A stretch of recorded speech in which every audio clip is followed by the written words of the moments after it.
Reflection of both teams. Two debutants for India, in that of Mukesh Kumar and Tilak Varma. And for the West Indies, the return of Nicholas Puran, Obed McCoy, Akil Hussain, the left-arm spinner. Here's Arshdeep Singh, first ball, first T20 international. And swings straight away, as we saw in the one-day internationals, into the right-hander, a most lethal delivery. Yeah, the end that he's bowling from the northern end, there's a breeze that will blow across from left to right of screen that will aid that inward movement. Really important to get it spot on first up. And that's when batters are usually most vulnerable. No warm-up deliveries, particularly in this format. Nice crisp drive from Brandon King. A fumble allows for just two. Yeah, this is where he's so strong through that offside. Brandon King. Any bit of width that he's given, he looked to flay his hands and get it through that area. Arshdeep wouldn't be too concerned, though, with that particular shot. Lots of space between the bat and the pad.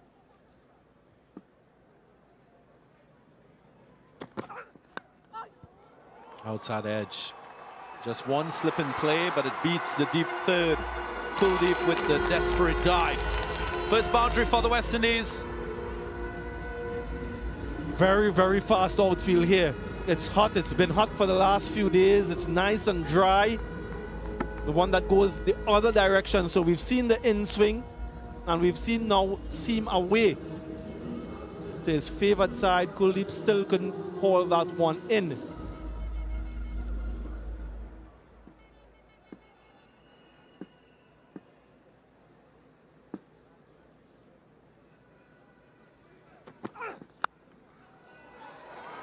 Bottom edge. Brandon King just reaching for that delivery, as you'd expect with an opener in T20 internationals. That reach for ball on bat, so significant. Batters are risk tolerant, so they'll go after every and anything in this power play.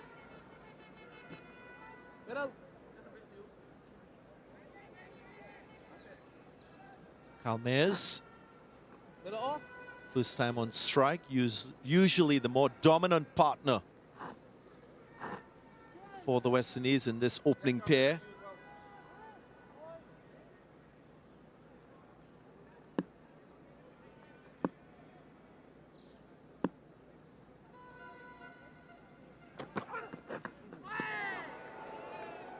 Similar feel to the left-handed Kalmaez. Just one slip, a ring through that offside, and straight away moving the ball away from the left-hander. A little bit tentative with that particular shot. Kalmaez not in the greatest of confidence coming out of that one-day international series, so might be a little bit indeterminate.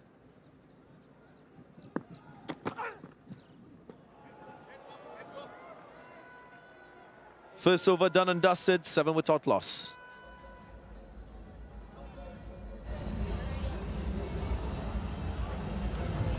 Yeah, West Indian fans still in, supporting the home team, hoping for a good start. Quite a few of them. It's nice to see that the support is still there, the interest is still there.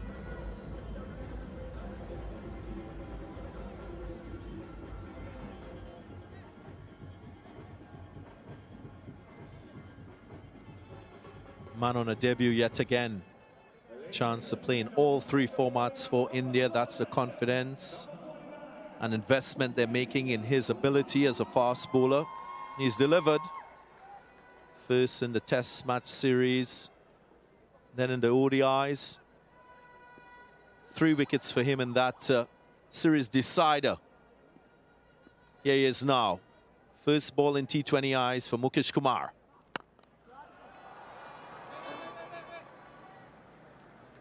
And Darren, he's already taken a wicket in the two formats that he's debuted in before this. We've seen that he's very consistent. Not much pace, but very skillful. The ability to move the ball off the seam through years and years of hard work and practice.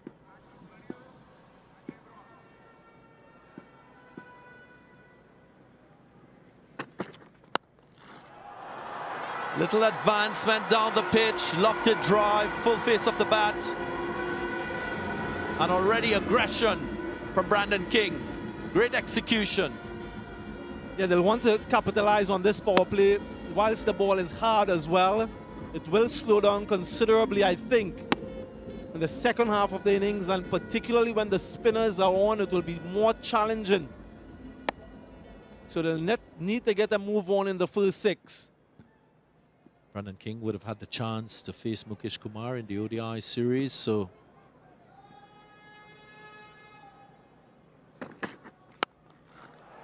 lofted.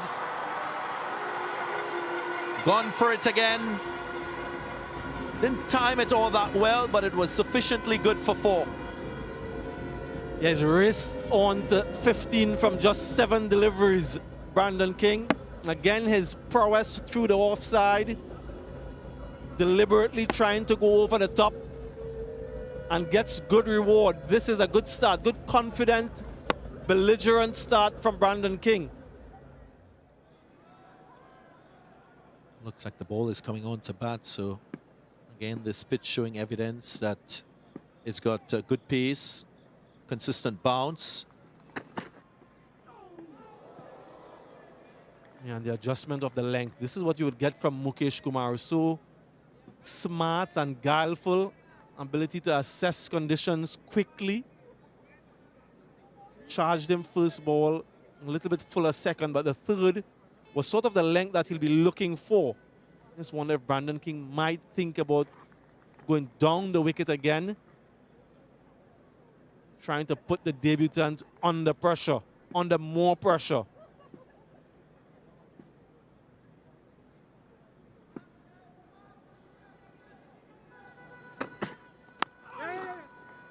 Smart just placed it, recognizing that that fielded cover was on the circle.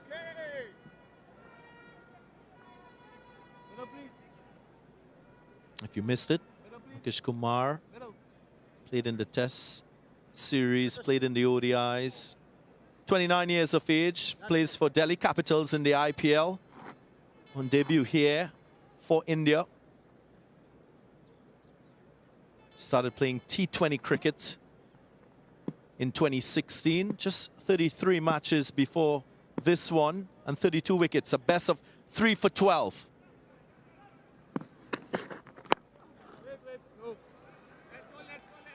End of his first over, 9 runs coming from it. 2 overs gone, 16 without loss.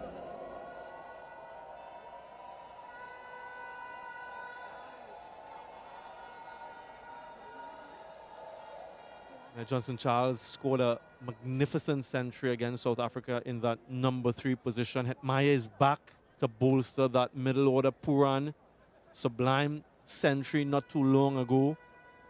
And of course, the captain, Rovman Powell, along with the all-rounders.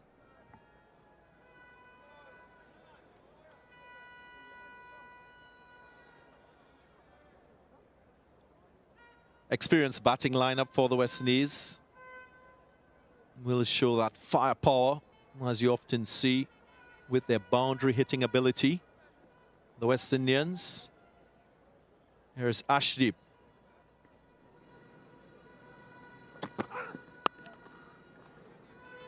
Just taking pace off, and that's what you'll get. You'll get that skill of moving the ball away and into batters, but also that variation in speed and in length.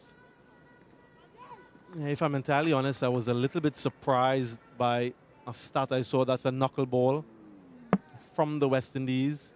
In the first power play, they are the best in terms of run scoring in the first 6 among full members since the start of 2020. Short. Punished. He was waiting for it. Got it high enough, Arshdeep, but Brandon King too good. Yeah, and the fine leg in the ring. So he just had to get it past that man and was always going to be four. Brandon King is in a regal form and mood this morning. Wonderful start for the West Indies. Just mentioning their record in the first six and my surprise. And based on their recent performances in the two T20 World Cups played,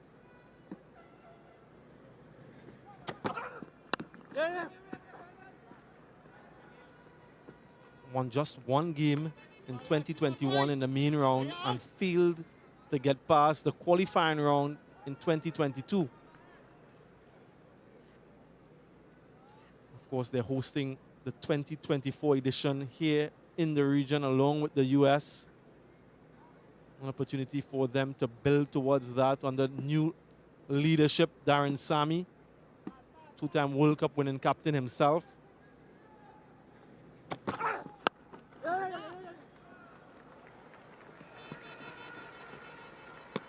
Nice balance. Early boundary in the over. And then that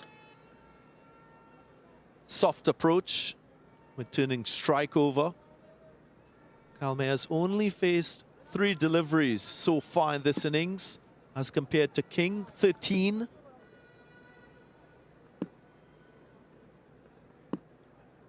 Yeah, Mir is not yet off the mark.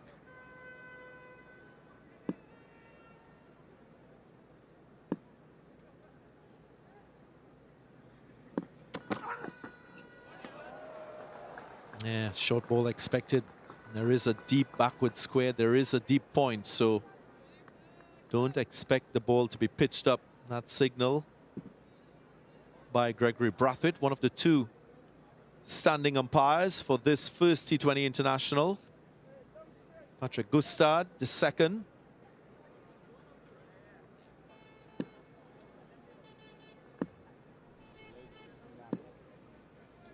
Yeah, Trinidad and Tobago flag on the shoulders.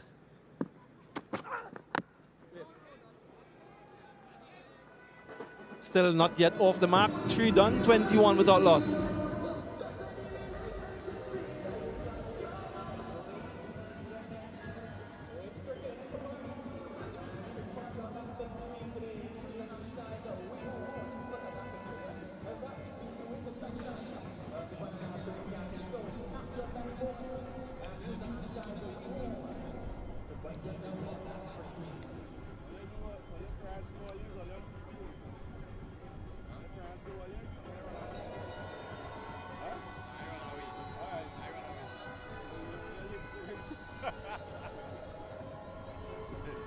Yeah, Trinidad and Tobago will be hosting the Commonwealth Youth Games starting tomorrow.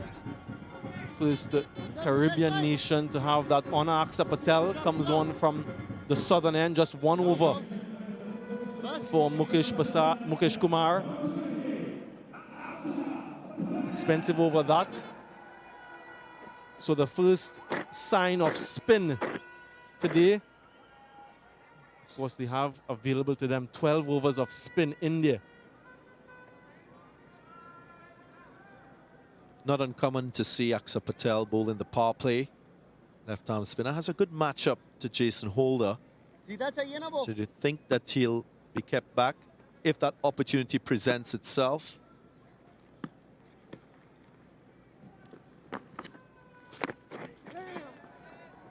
Look and see if there's any turn on offer. Ball still very new.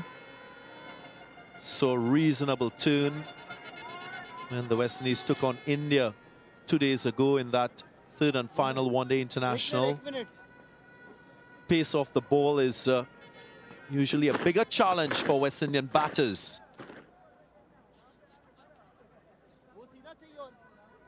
Two fielders outside the circle, leg side. There is a long on. Man, a deep mid-wicket as well.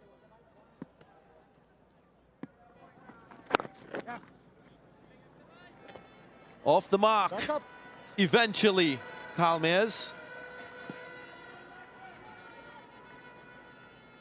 Yeah, you would think that this is a better matchup for Kyle Mayers than Brandon King, the left unorthodox. Yours, boy. But in reality, he has been dismissed 4 times against left unorthodox Kyle Mayers and only averages 8 against them. So perhaps Brandon King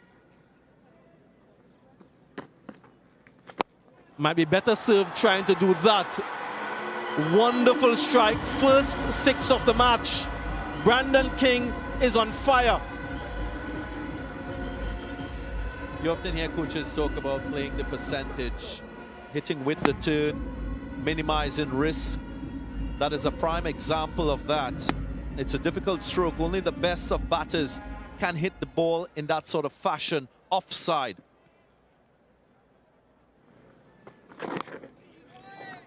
There is that bounce and turn.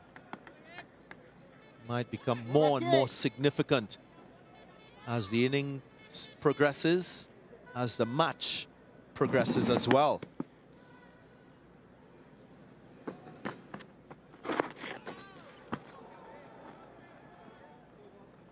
Eight off the over, 29 without loss.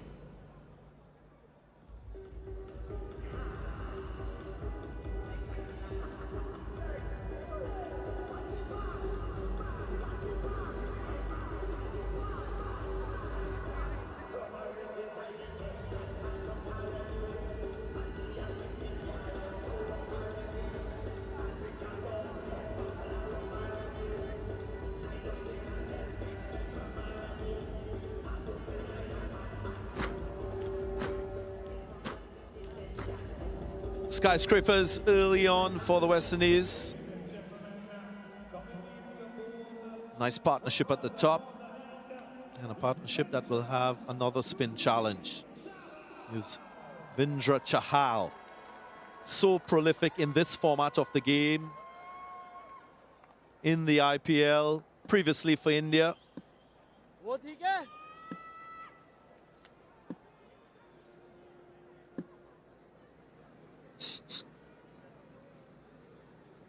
Will have the chance to operate maybe alongside Kuldeep Yadav.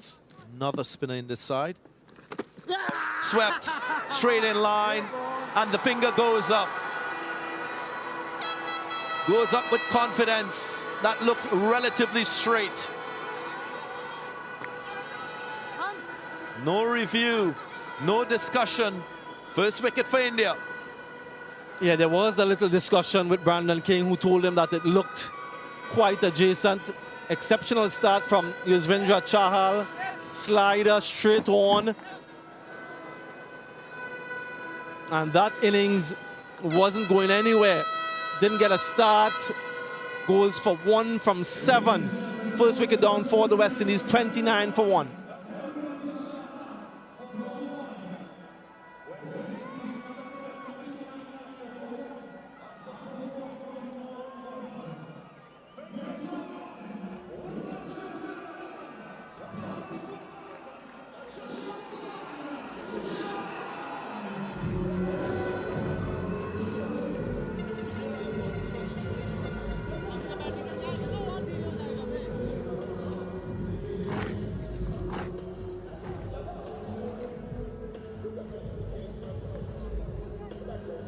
Johnson Charles, a man with 3 T20 centuries. Of course, 3 of 8 in this West Indian squad. Coming to the crease with the fall of Kyle Mayers. Would have been umpire's call. No, missing. There was the chance of the review, not taken, so little blemish by Kyle Mayers and the West Indies. First ball, wicket straight away for Chahal. I really hope Brandon King didn't see that replay. He did have a chat with him, Kyle Mayers, whilst he was walking down as to whether or not he thought that it was in line. Brandon King indicated that it looked out, and so they didn't opt for the review. And as you can see there, that was a big mistake.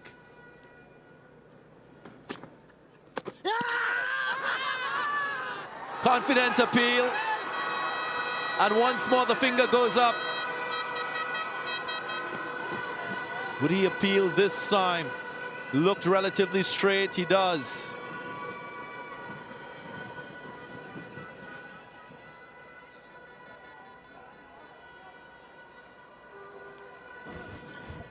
TV umpire to director.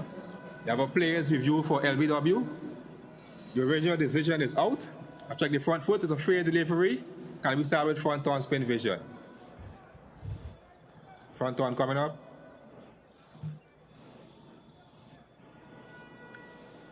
Keep rolling. Appears to be a gap between bat and ball. Can we confirm that gap with the use of ultra edge, please? Ultra edge coming up. Keep rolling. Flat line as the ball passes the bat. Can you take it back? Take it back. Back. Back. Yes, forward now. Gap between bat and ball. Keep rolling. Keep rolling. Yeah, there's a gap between bat and ball, therefore no bat involved. Can we go to the ball? Track cameras available, please. Ball jockeying coming up. The original decision is out. Pitching in line, impact in line, wickets hitting. Can we go back to Greg on field? Greg would ask you to stay with your out decision. Very good decision by umpire Gregory Brathwaite. Two deadly strikes from Chahal. The second accounting for Brandon King, going for a well-played 28. West Indies now 30 for 2.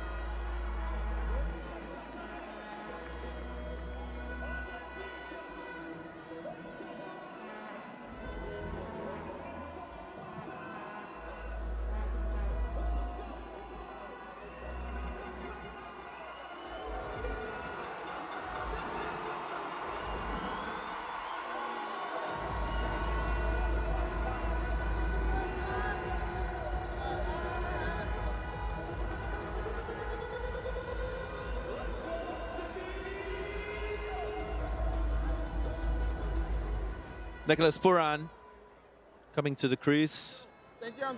Two wickets falling in quick time, so a real change, drastic change to the outlook of this West Indian innings with the bat. Yeah, what a start for Yuzvendra Chahal.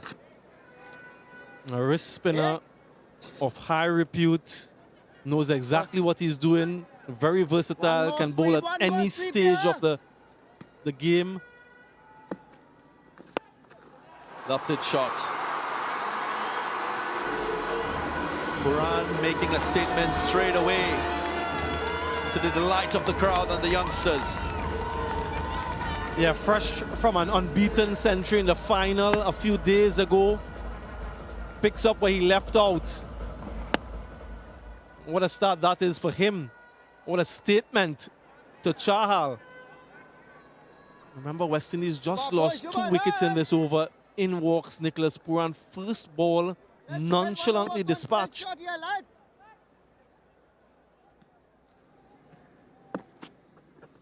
Yeah, boy.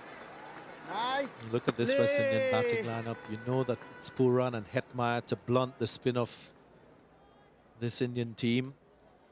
And that was a second wicket fall, that of Brandon King, just playing the wrong line. Ball just running on, not turning away from the right-hander.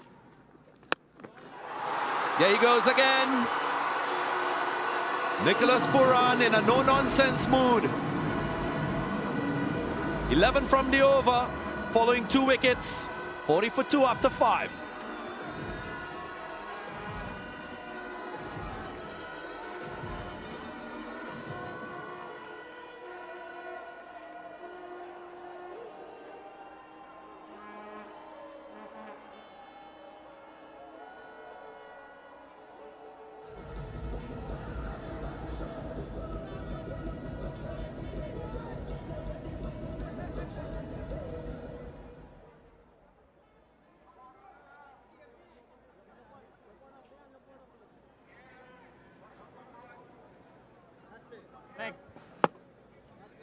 Nicholas Pooran taking you Dangerous Chahal for a 6 in a no-nonsense mood, continuing in his rich vein of form so far in 2023. इधर इधर इधर जल्दी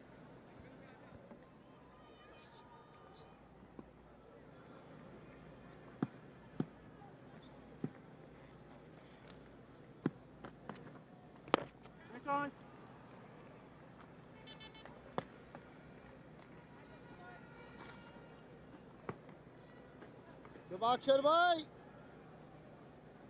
Last over of the power play.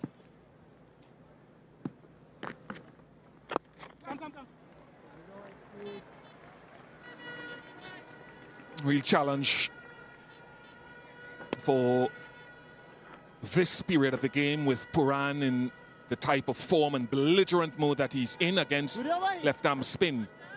He generally feels that leg spin and left arm spin, against which he has a high strike rate, in his arc. So this is the final over of the power play with long on and deep mid wicket in place.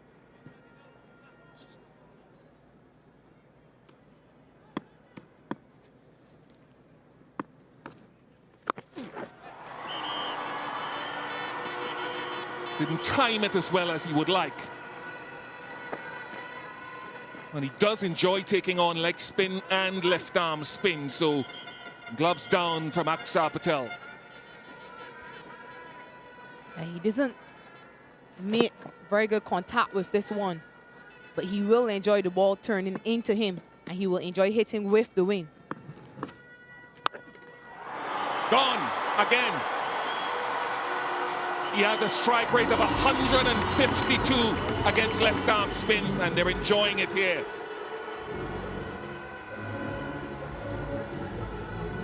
Yeah, it's already his second 6, and he's just been here for a few deliveries. That one going 92 meters into the stands. And the crowd here is enjoying Nicholas Pooran back into the West Indies side. And he's matching up himself. He's taking on the leg spinner and the left arm spin. Will it force India to make a change or reversion in the bowling beyond this over?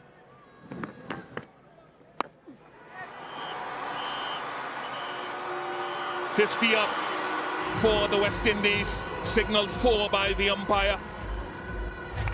And Pooran is 22 from 6.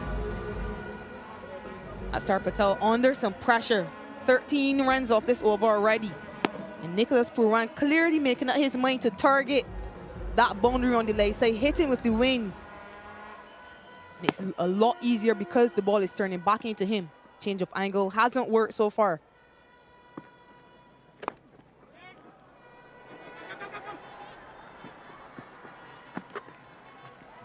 India fortunate that didn't fly away to a boundary. Power play complete, 54 for 2.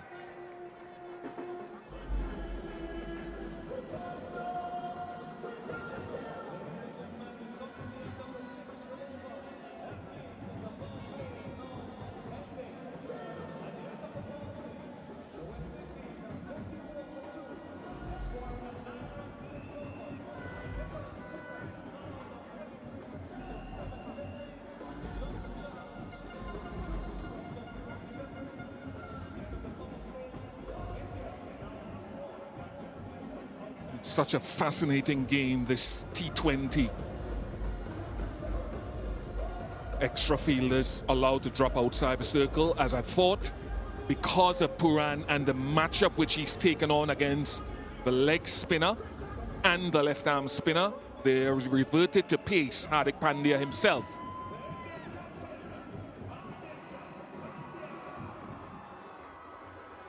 An excellent qualifying tournament in Zimbabwe for Pooran, that 100 in the MLC final, and a brilliant IPL. So does he use the short ball, Hardik? 3 deep fielders on the leg side, and that's hitting into the wind.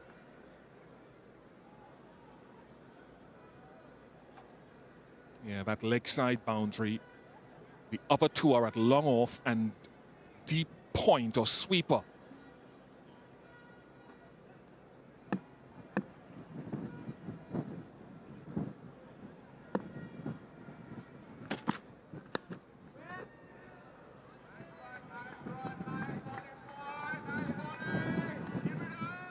Hardik Pandya choosing to start with a hard length.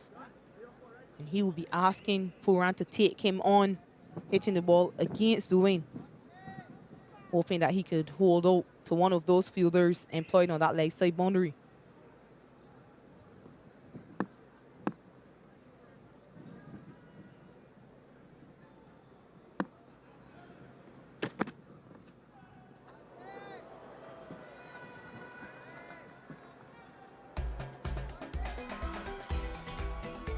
Six fours and 3 sixes in that first power play with a couple of wickets in Chahal's first over.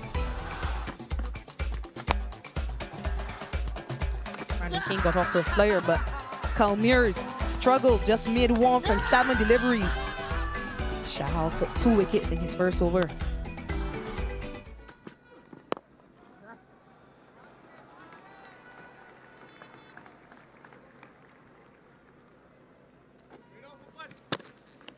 A number of guys for the West Indies need to put up their hands, but when India toured here last year, it was a little bit more experience in their team with Rohit and Bhuvaneshwar Kumar and Ashwin and Jadeja, amongst others. Not the same level of experience and a different leader this year, so it'll be intriguing for Indian fans to see how this team goes. Charles himself has had a good few months, 100 in South Africa. Number of 20s and 30s in the World Cup last year in Australia in Hobart.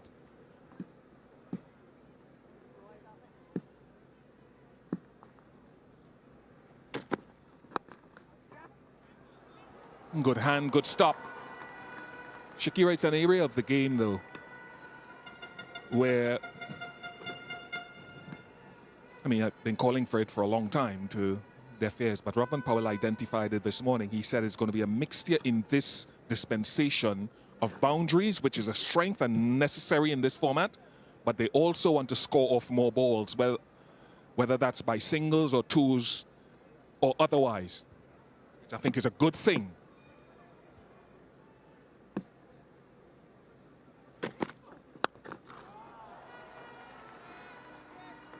Yeah, it's been a deficiency of West Indies in particular for a number of years. It hasn't started with this group, but they've relied so heavily on their boundary hitting that they seem to almost neglect those singles and doubles that you just mentioned and that Ravman Powell referred to. And we saw more intent to rotate the straight by Brandon King. But once more, we saw Kalmir struggling. If it wasn't a boundary ball, he was unable to get off straight.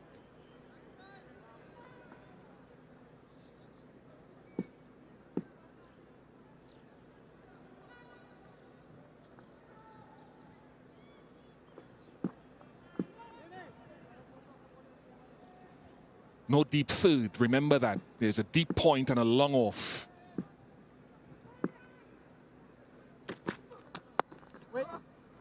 And that's where Charles was trying to access that deep third. 57 for 2.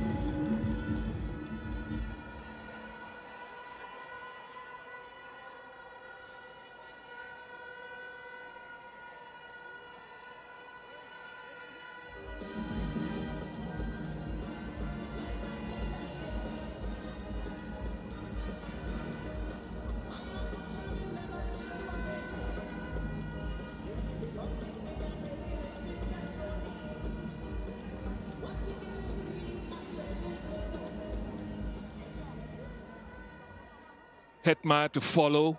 Ravman Powell, Jason Holder, Romario Shepherd. Hussain is back. Thank you. And Kuldeep's back. And I only say back because he operated very well here 2 days ago in the ODI. Now he turns the ball generally from a leg to off, which is different from Chahal, whose stock delivery, apart from his googly, would be into Puran.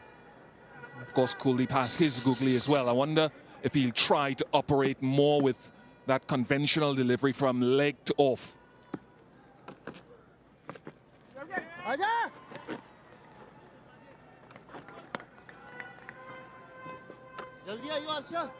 He has 3 men on the boundary on the leg side. long off and deep हार्दिक भाई point. हार्दिक भाई He does have two fielders behind square on the offside for that delivery that spins away from Puran.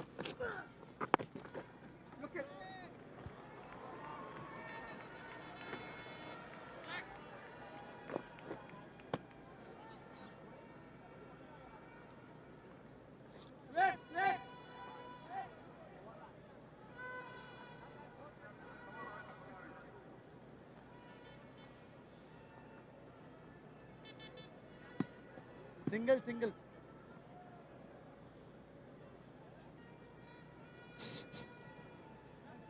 Slip in with Johnson Charles on strike.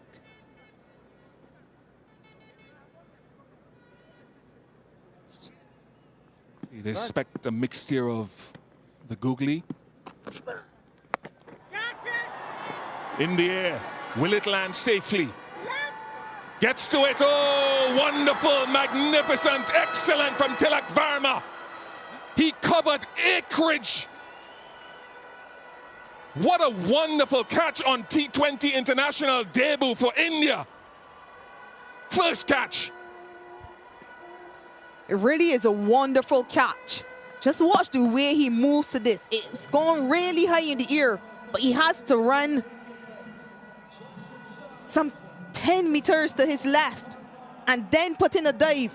And he does wonderfully to hold on to that catch, rolling. And what an introduction to international cricket for Tilak Verma. Johnson Charles goals for just 3. West Indies 58 for 3.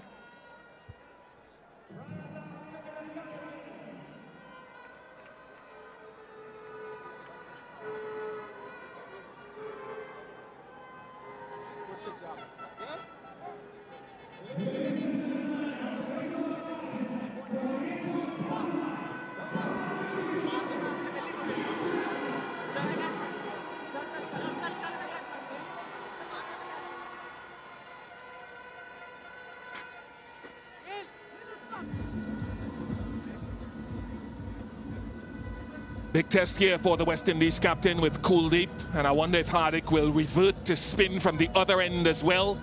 Maybe not, because Puran is still there. But hitting into that eastern side with the wind, Charles didn't middle it, and I wonder if it was a googly as well. But what a catch. How does Tilak Varma better this? Might have been that googly. I would say more than 10 yards. I would say about 15 going to 20. And he had Surya in his peripheral vision as well. My goodness, it's hard to better that, Tilak.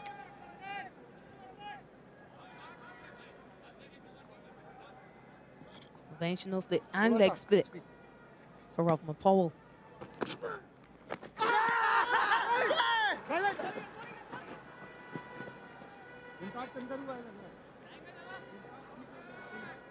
Hardik reviews.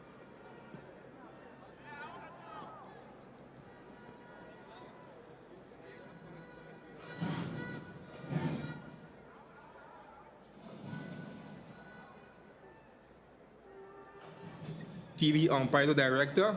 Have a player's review for LBW. The original decision is not out. Check the front foot, it's a fair delivery. Can we start with front on spin vision? Front one's coming up. Ball is close to the bat. Can I have ultra edge, please?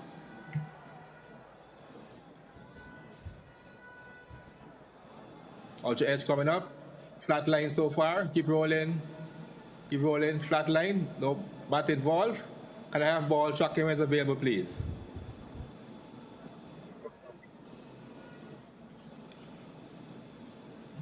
Ball tracking is building.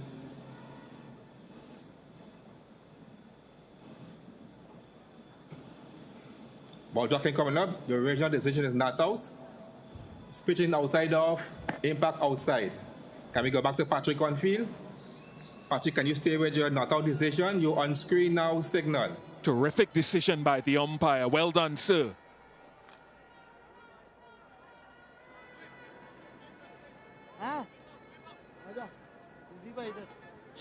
Now, it always was going to be interesting to see how Rovman Powell will handle the spin attack 2 step पीछे जा of सकते India. हैं He has had his struggles against spin, against proper spinners. Puran shouts two, but no chance of it. I suppose if you're Hardik, you're probably looking at the next over. Will Puran be on strike? If he's not on strike and Powell's on strike, can I revert to spin and see if we can exploit exactly what you said, or does he continue with himself? It's a lovely chess game. Could be worth taking the gamble with the spinner, seeing that Puran is going to be hitting into the wing. So it becomes that much harder for him to clear the boundary, although we know he is capable of clearing any boundary. That's providing Powell survives the overhaul of those theories. Short leg. Right, Rovman will be on strike. Where does Hardik go? Where does Hardik go? 61 for 3.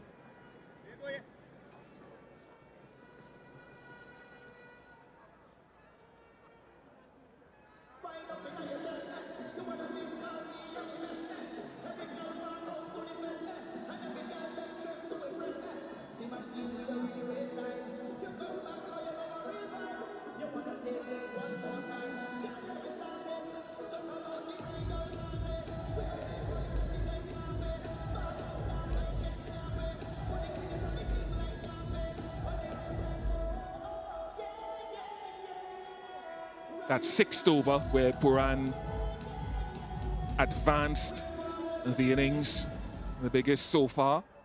Oh, Hardik, he's gone with himself again. Let's see how it works out. Powell on strike.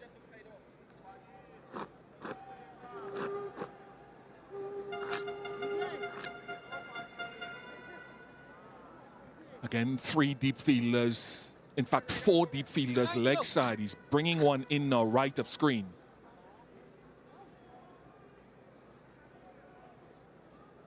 And what happens is top left of your screen, the short third is dropped back to deep third.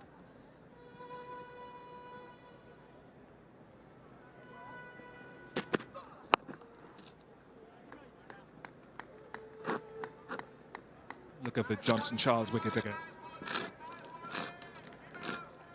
Yeah, the googly, as we thought. He's matched it up against the right-hander, asking him to hit against the spin if he wants to hit into the strong wind on the leg side. What a catch on debut. This young man has taken the IPL by storm in the last 2 seasons. Fielding is brilliant.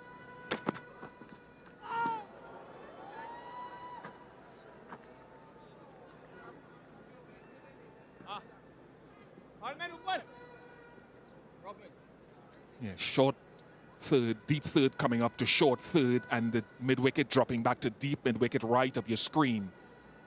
So if he goes into the pitch, there's protection there, even though it's hitting with the wind.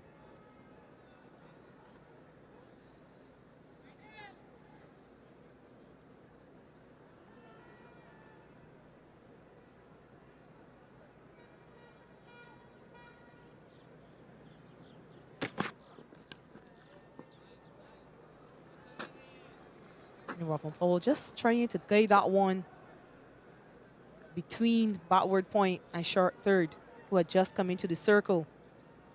But it is an off cutter into the pitch. So really good bowling by Hardik Pandya, not becoming too predictable. Field change once more. Fielder at fine leg comes into the circle. Fielder at mid-off drops back.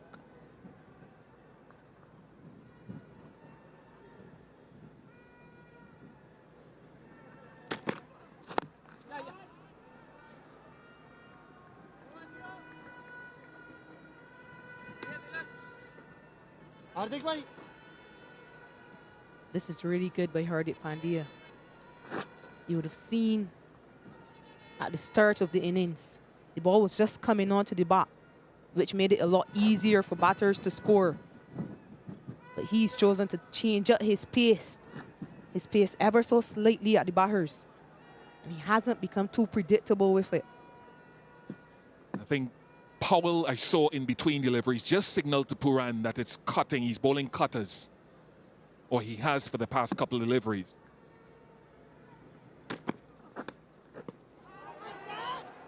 I touched something. We heard the noise, so no wide signal. Touch the leg.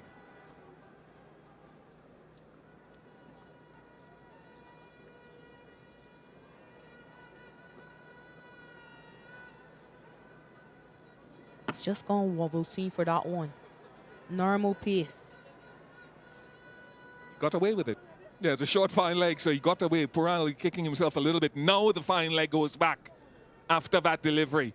Hardik recognizes he made a mistake, top left of your screen.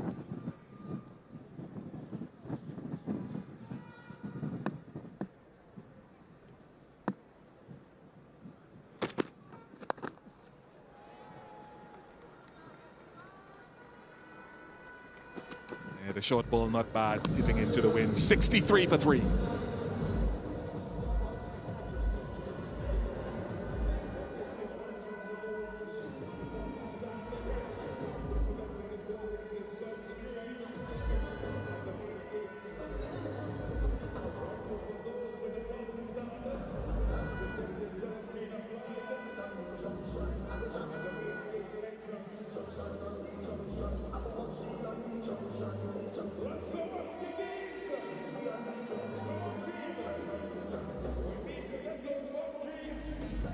Yeah, the current rate, 140 is on the cards. That depends so much on how the West Indies power hitters, Powell, Puran, Hetmeyer go. You can think of several captains who would have said, you know, that over Hardik bowled himself, they'd have gone back to Chahal just because Powell was there. But they'll continue with Kuldeep.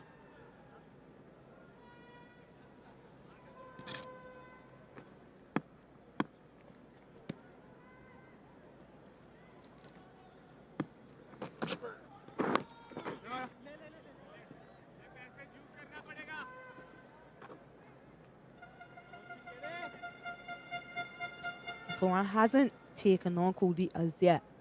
So I just wonder if he's made a conscious effort to just milk him and go after the other bowlers.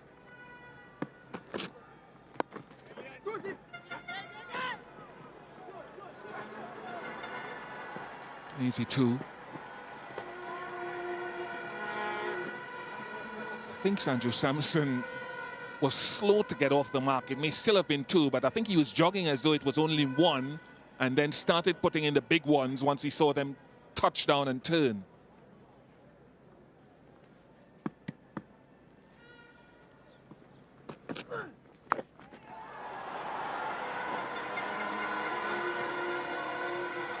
Good work. Very good work by Mukesh Kumar. Always the fast bowler, almost always.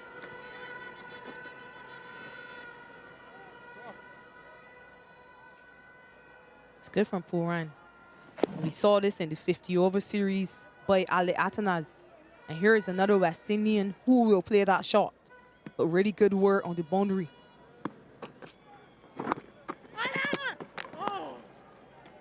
can see with Kuldeep as well, you can see here, at least up to now, the alignment that we talked about with the change in the last year and a half, the non-bowling arm going towards the target, not throwing to the right, allows him to fall onto a length so much more quickly.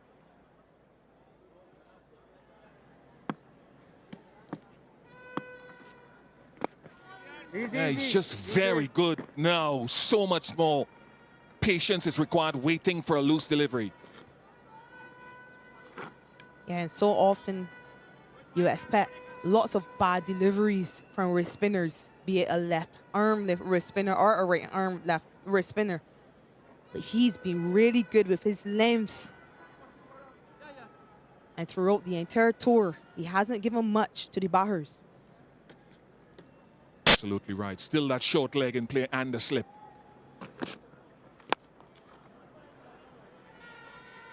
Just one halfway mark of the innings. 10 overs completed, 69 for 3. And a Blue Waters drinks break.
69 for the West Indies in the first 10.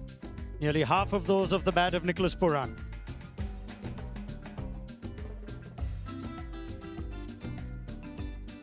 Fresh of 100 in the final of Major League Cricket in the United States. He's carried on from where he left off.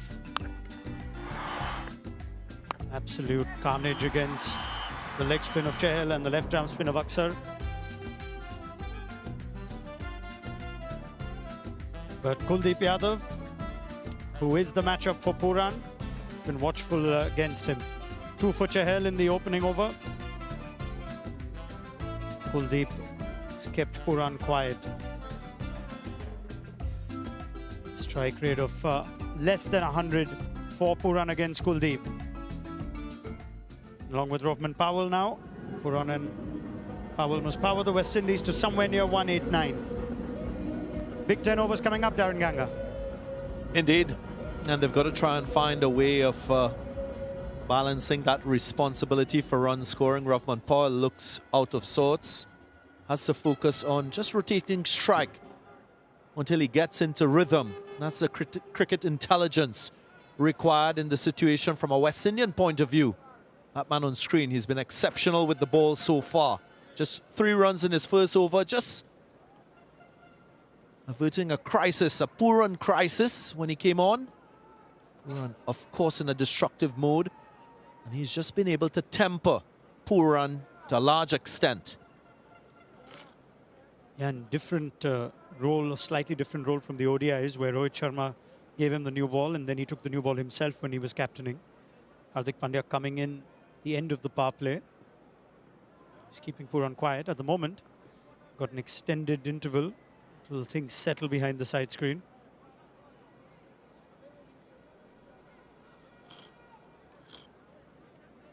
Next ball that back of length, so he has third and fine leg inside the circle. Also expect pace off the ball. Short third, short fine leg. Well, that's as well as Rovman Powell's timed anything. Surya Kumar Yadav keeps it to 2.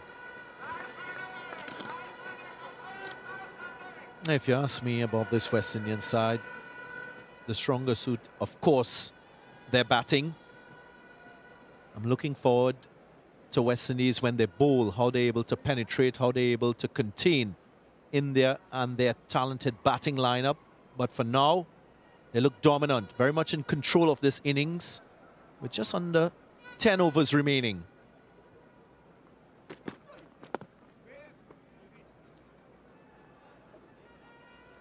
Yeah, 5 from 9. It's an unforgiving format, this. Rovman Powell, since he's walked out to the middle, Nicholas Pooran, who just hit the ground running, has just lost some rhythm. He's not had as much of the strike. He's being watchful against Kuldeep because that is the matchup for India. Yuzvendra Chahal and Akshar Patel. Pooran's got far better records against them. In the air and clear of the infield. That'll relieve a lot of pressure off the West Indies captain. He gets going. After just picking up 2 runs, that has just brought his equilibrium as a batter. Picked length, picked width, a cross-seam delivery from Hardik Pandya with pace off. Rovman Powell says easy pickings.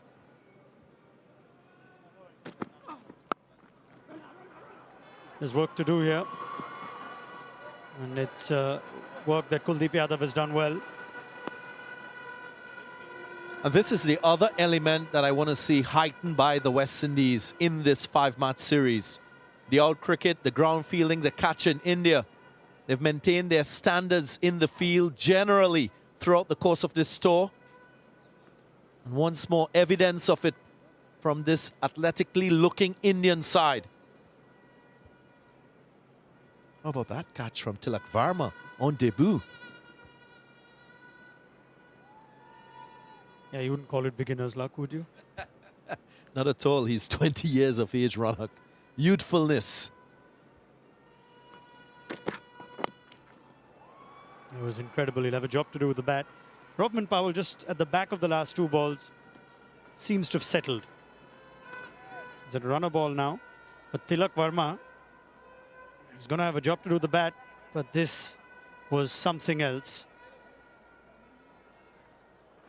It's a perfectly judged catch. Critical there. Head steady, eyes on the ball. Then that momentum just falling in the right manner, allowing the momentum to be softened with the roll. He had a lot of ground to cover, but he always looked in control. Hardik Pandya has lost some control. The other thing to recognize about playing at this venue is that strong wind blowing from the east. So if you're feeling leg side, as we just saw with Tilak Varma, you always think you have a chance. Yeah, just in the foreground. Blows into that direction.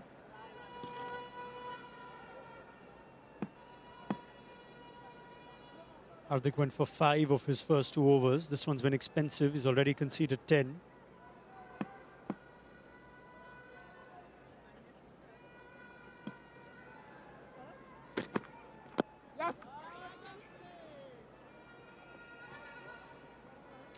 Might have got a little tickle on that.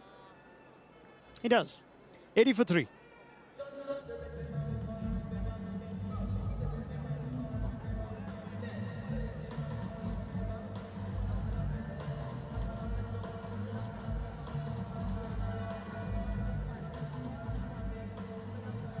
.54 for 2 achieved at the end of the power play. Things slowed a bit with those blue bars. That's over. Quite productive. It's a good over just after drinks for the West Indies. 11 off it. Kuldeep Yadav will continue. Nicholas Pooran, who hit the ground running, scored 23 of his first 7. After that, the introduction of Kuldeep and Hardik Pandya at the other end have kept him quiet. 11 of his last 15.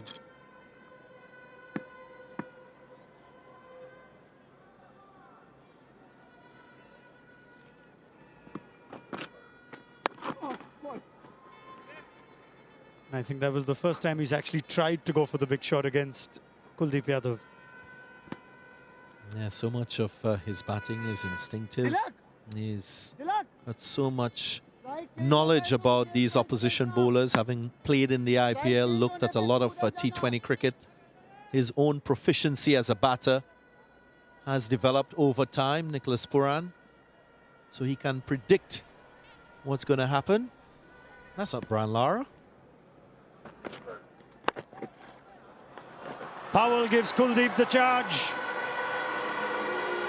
and gets 4 of his IPL teammate.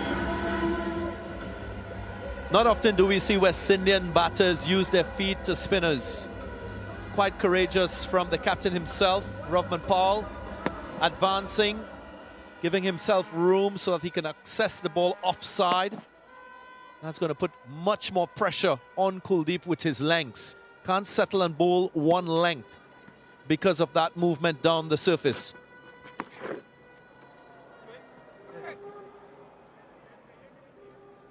I hope you won't mind, Darren, if I share with the viewers that I walked into a conversation with you and Kuldeep Yadav just before play, where you were saying the West Indies batters need to use their feet against you, and Kuldeep was saying, yeah.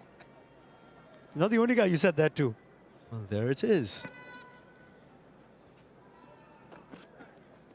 Yours, boy. He was also making the point that when you don't read the type of delivery from the hand, it limits you as a batter in using that option.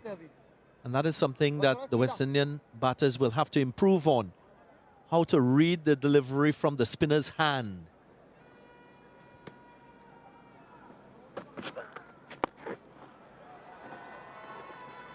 This time it'll only be a single. There is a familiarity factor too. Both Kuldeep and Powell, part of the Delhi Capitals.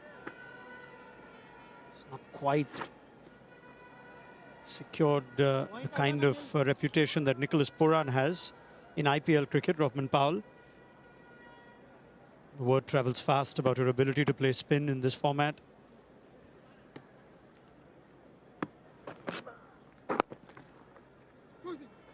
Continues to be very watchful, Puran against Kuldeep. 87 for 3.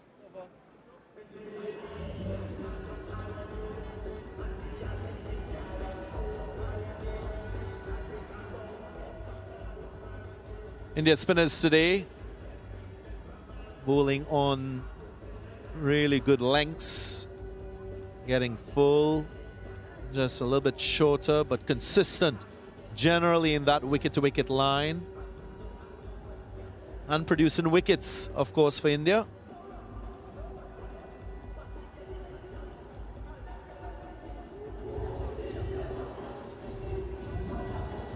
Kids are in. Yeah, that's the Guyana national under 13 team here in Trinidad, touring for a series of matches against the Trinidad and Tobago under 13 team, a developmental tour, of course.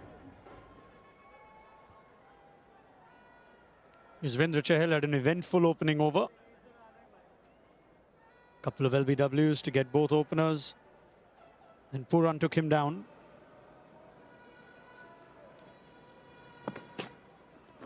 Yours. The gears have changed for Puran, so he needs to try and find his momentum again. Puran would know that it's much more challenging to hit leg side into the wind, so might just be a little more measured in his approach.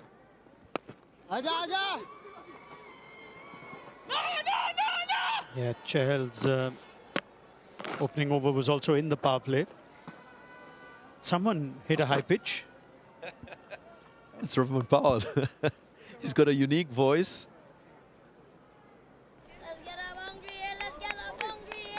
We'll be off to Guyana after today. Kids might be with us on the flight.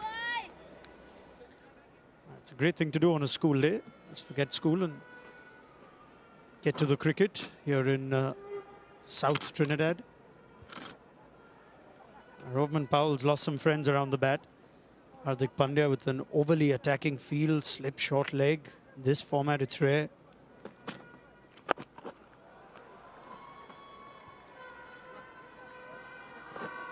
Yeah, I looked at India and their 11 today. 3 spin options for Hardik Pandya. Not uncommon to see from India. Earlier this year, they had a selection with 4 spin options. Chahal, Kuldeep, Washington Sundar, and Huda. Are you surprised that they've gone spin bias? I think it's more about the opposition. Just one. Kuldeep had an excellent ODI series, and likes of Rovman Powell, Brandon King, Kyle Mayers too. Their wrist spinners enjoy excellent T20 matchups against them. Akshar Patel's in to give balance and depth as an all-rounder. Call was whether Kuldeep and Chahal both play, or do India go with the extra seamer. Ravi Bishnoi is also here in the India squad for this T20Is. He's really trying to give it everything, Powell. It's a lot of effort, but it's not quite hitting the middle. If it goes anywhere near that, should clear the boundary. There he is, the right-hand wrist spinner, not playing today, Ravi Bishnoi.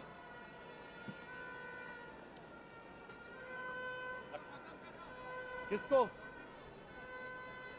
हाँ ठीक है. उसको बोलिएगा कि ये step out करेगा सिर्फ उस पे.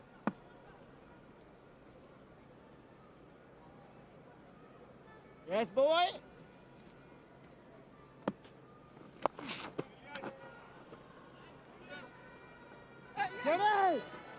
It'll only be a single in spite of the slight misfield. It's a good over from Chahal, just 5 off it. 92 for 3.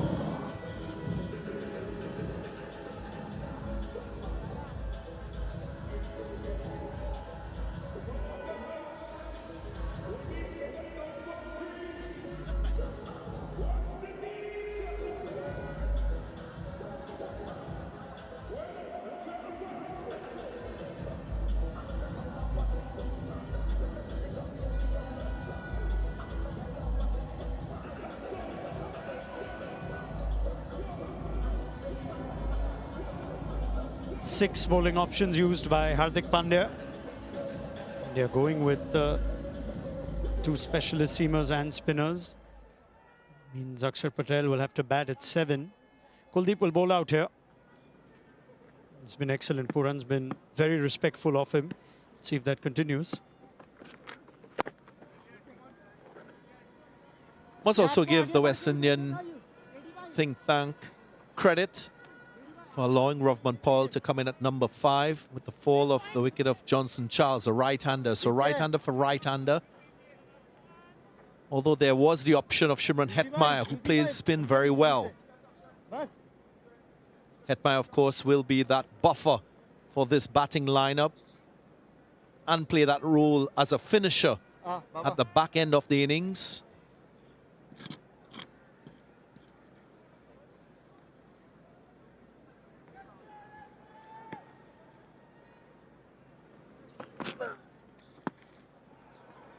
I think he expected Powell to come down the track again. Either that or just slipped out. Sometimes there's a simpler explanation.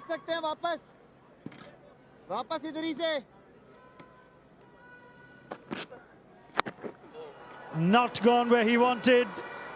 Fielder puts it down. Shubman Gill, such good hands in the slips. Generally a good outfielder, will be very disappointed with that. Well, when the ball went up in the air, you felt that Gill should have gotten there. Again, I just want to underscore the significance of the strong wind that continued to blow this ball away from Shubman Gill. That should have been in his mind. So in a situation like this, you want to run past the ball. Outstretched arms, not good enough. Those are the little 1%ers that keep you ahead of the game. I think also concerning was just the aftermath of putting that down. He just touched his shoulder. Among a number of players competing to get into the squad, Shubman Gill is certainly someone who's part of India's World Cup plans. Player of the match in the deciding ODI, and there'll be perhaps just a bit concerned or cautious. Don't think Shubman will play every game. At some point we will see Yashasvi Jaiswal. Seems okay for the moment. Kuldeep in the middle of his final over. It's been an excellent spell.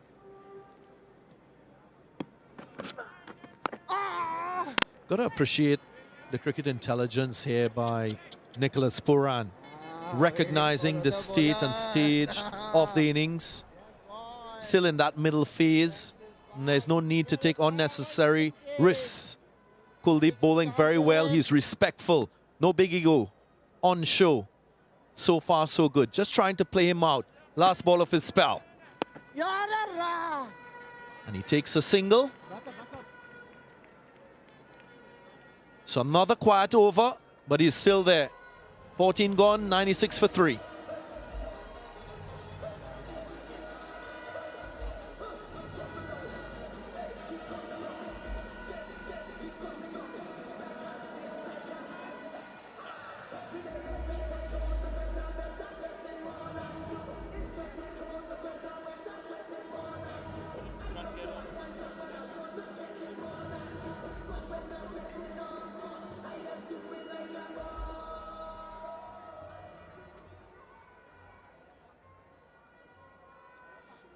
Six overs to go. What point do Puran and Powell just unleash? Powell, I think, is already there. He's just not middling it as much. Puran was watchful to see out Kuldeep Yadav. That is T20 tactics in your mind on display. He got 10 of 14 of Kuldeep, who going into this game had just scored 18 of 21 and been dismissed twice.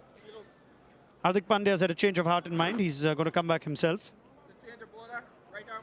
Thought for a minute it was Yuzvendra Chahal.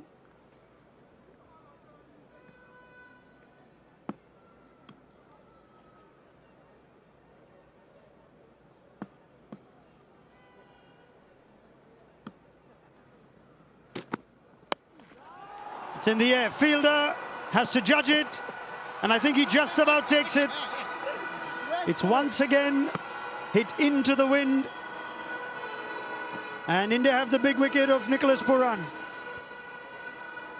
That surely is a brain fade.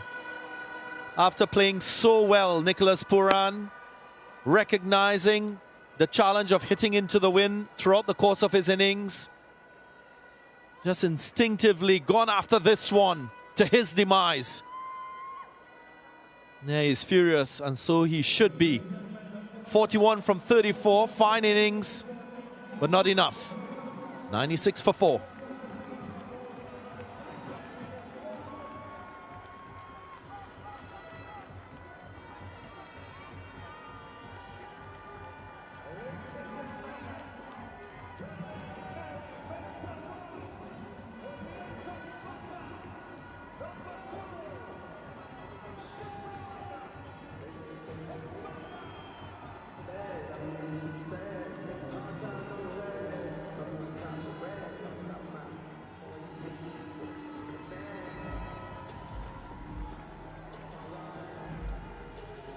Here is Shimron Hetmeyer. The job to finish the innings. The transformed player over of his T20I career, and he's here because Hardik Pandya has dismissed Nicholas Pooran for the first time in T20 cricket. Tilak Verma, this is not as easy as it looks, given that he's to judge where that ball's going to land. The strong wind. That is a huge wicket. Pooran, if he bats till overs 18, 19 or till the end. As it turns out, Hardik Pandya had a last-minute intuition of wanting to bowl this over.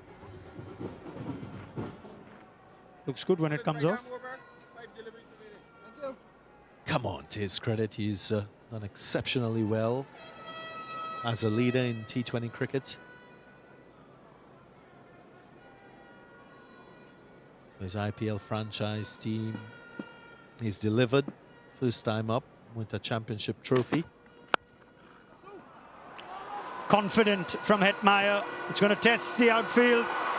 That is terrific timing.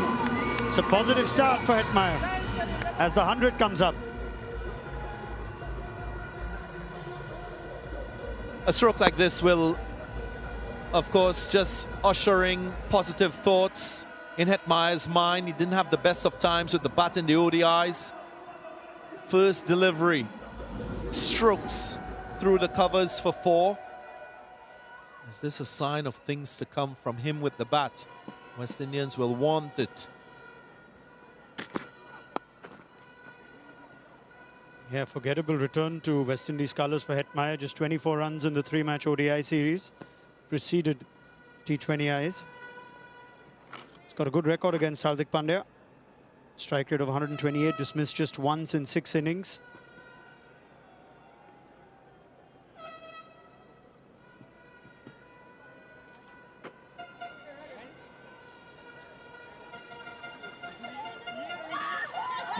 It could alter that depending on the time of day.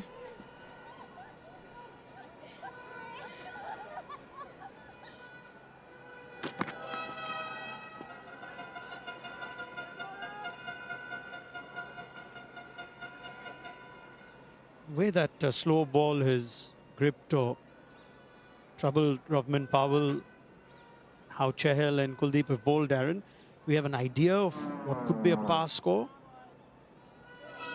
Again, not a lot of T20 international matches at this venue, just one previously, but in T20s here, par score 140. I think par might just be around 160, 165. You get beyond that, you give yourself a better chance of winning, batting first. In the air, dropped. Chahal this time. Oh, it's an area of his game that he continues the need improving on. Another cutter from Hardik Pandya. He's been so successful with the ball. Would have loved to pick up another wicket. Not good from India in the outfield. It's hit hard. I think you could see that from Chahal's reaction.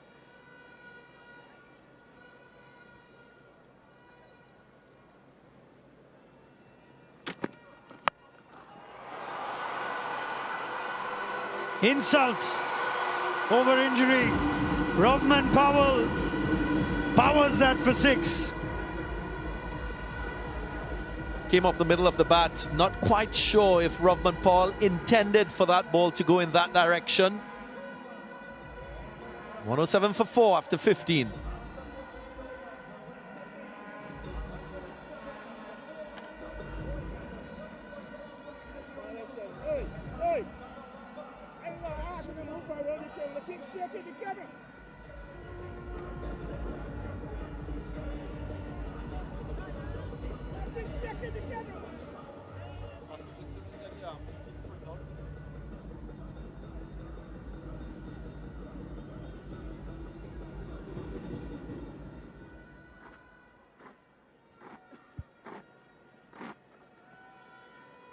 Rovman Powell,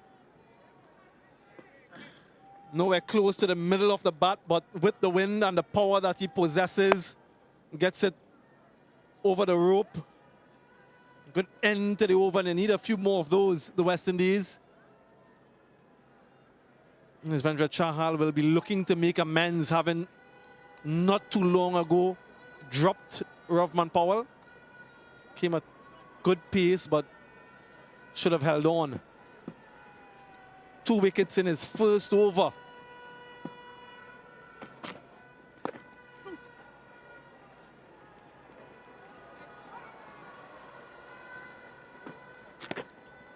And once again, the spin from India, putting the brakes on the West Indies. 1 for 20 from Kuldeep. Couple from Chahal already. Akshar Patel was expensive in his 222 he conceded.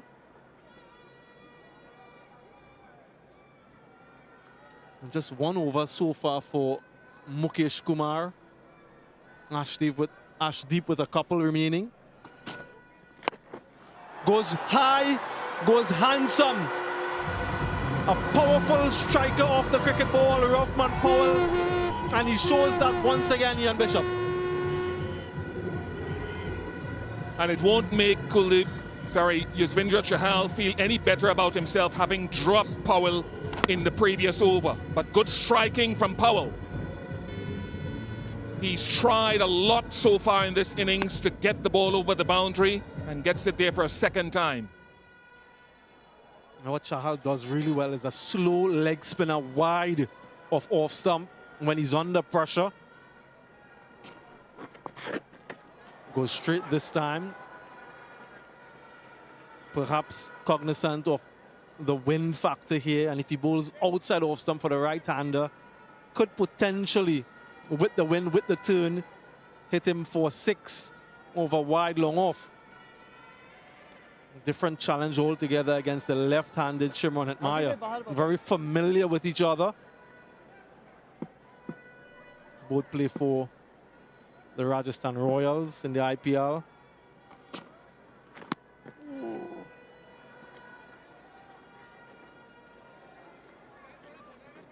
I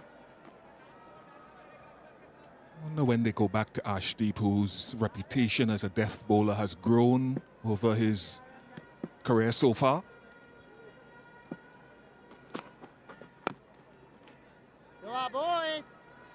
Yeah, a couple dots in the over. West Indies are second best in this phase of the innings in terms of scoring rate. Usually operate at around 10.5. India ahead of them on 11. Another dot delivery. These are golden at this stage of the innings. 115 for 4.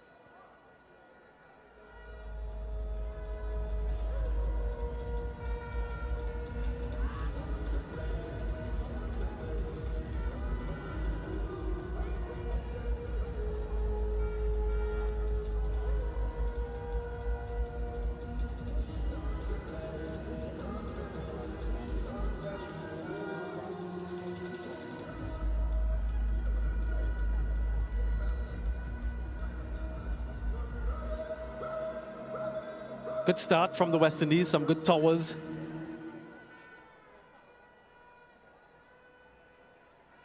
Looking to finish strongly 115, just 4 overs remaining. I wonder what they're thinking. Arshdeep Singh, as you mentioned, Bish, is reintroduced. Round the wicket, usually does this. Runs behind the umpire and just at the last second veers away inside for the batter.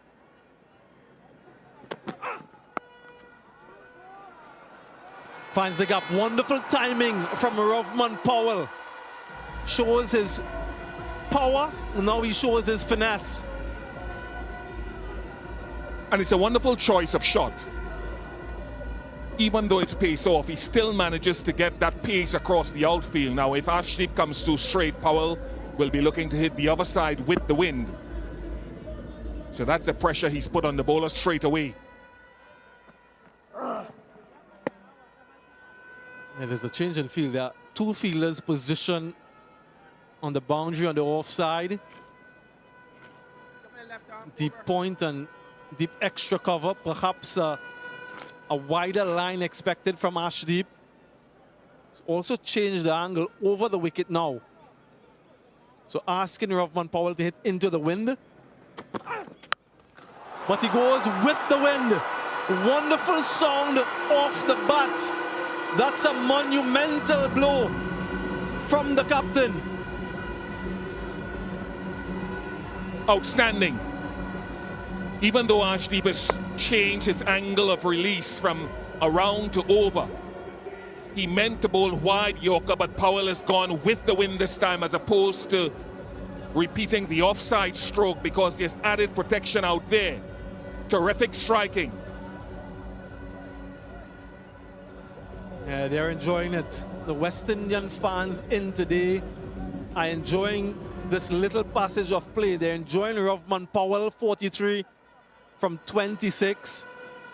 Lots of deliveries remaining. He knows that too.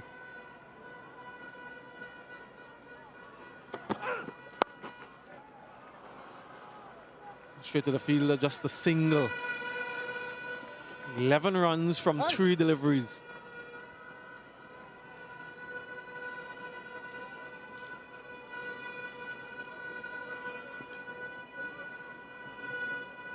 In that inaugural game, just over a year ago, played here, men's T20I, India batted first, got to 190.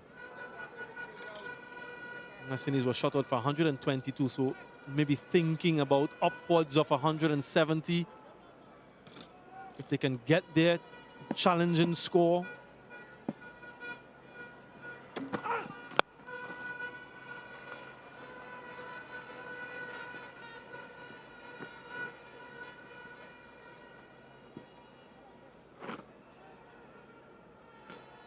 Have a look at the projected scores then. Currently, they'll get to 152. They want to get more than that, closer to 11s.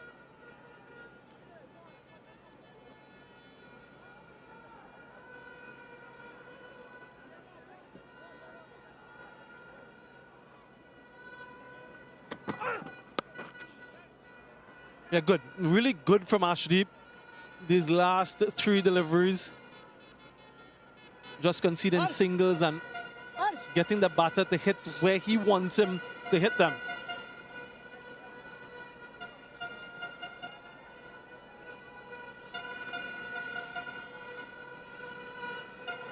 And they have conceded almost 10s and over in this phase. They're 6th on the table in terms of most runs conceded since the start of 2020 against full member nations. Yeah, that caught him by surprise. Wasn't expecting that. That got to end the over. 13 from it, 128 for 4.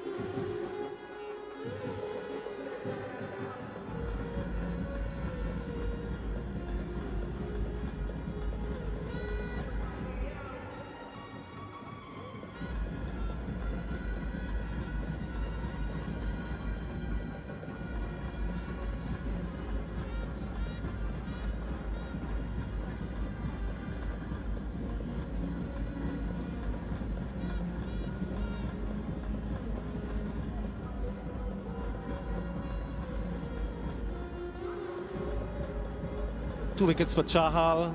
Those two coming in as first over. A wicket apiece for Hardik and Kuldeep.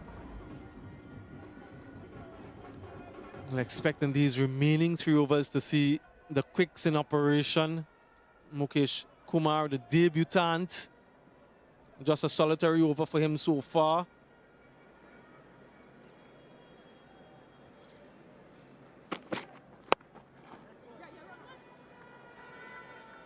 Yorker to start. Be intrigued to see what field set he bowls with to Shimron Hetmar, the left-hander, of course. With the wind strong coming off the offside as Hetmar takes strike. What's his strength? What's his comfort zone? Will he go wide Yorker, pushing back that deep point? Right of the screen. And so you've got that deep point or wide third man in addition to the point, so he can force Shimron Hetmar to go into the offside by either the wide Yorker or pace off outside off.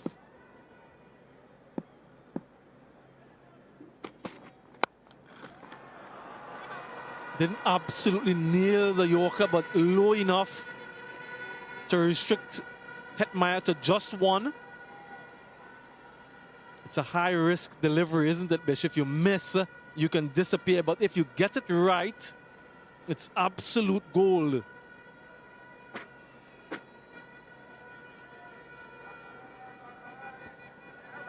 With batters with this power, you have to make sure you hit as many of your variations as possible.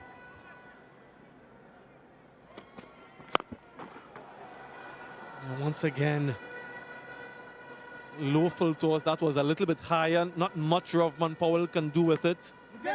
But I'm almost certain now that Hetmar would be expecting a delivery around that length. And he plays this role for Rajasthan Royals in the IPL, for example, of late. So he generally looks to get across to off stump or outside off stump and either hit inside out or hit towards leg side if he gets a full toss or length.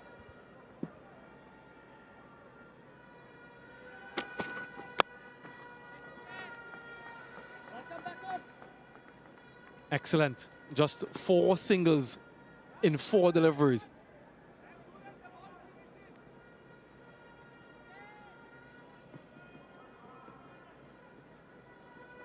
I remember watching Mukesh Kumar bowl an over of Yorkers at the Ferocious Kotla, or the Arun Jaitley Stadium as they call it now, in the IPL this year.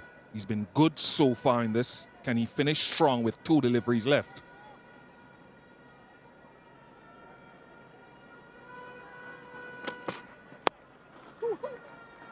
Once 2. Just 1. Excellence in this over continues.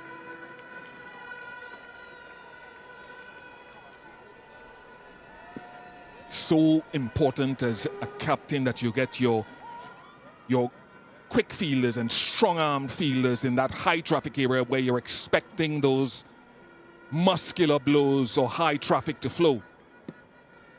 Can he close the over off? Something that they talk about in bowling meetings. Yes, he can. Even better. Can't be a run out. It needs a direct hit. No off balance. Almost comical in nature. Bit of a collision.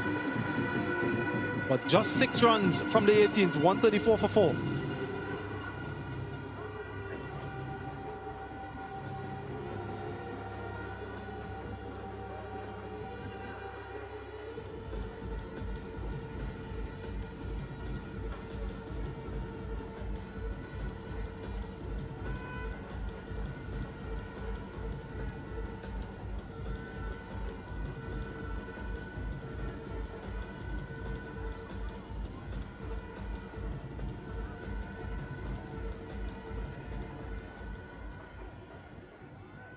Confirmation of this series and what's to come.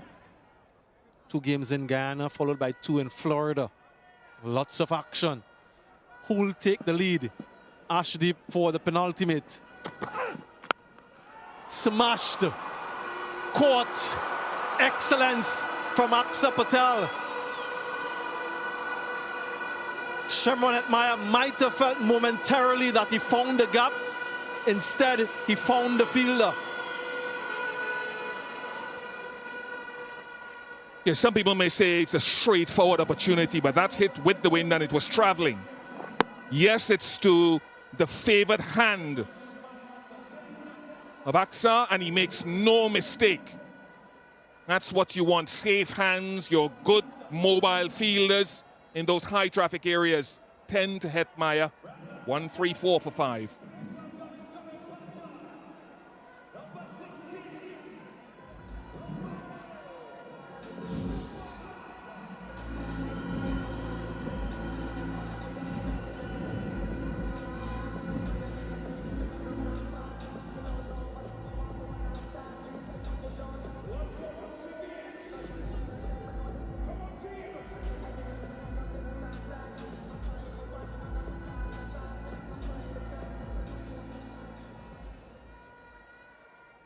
Yeah, Romario Shepherd, not with much time, no deliveries to make an impact.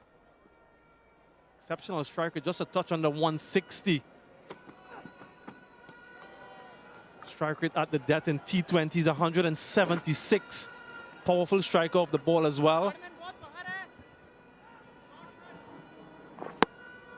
Arshdeep just changing up the length. You might think too that he got away, but Axar was very good out there.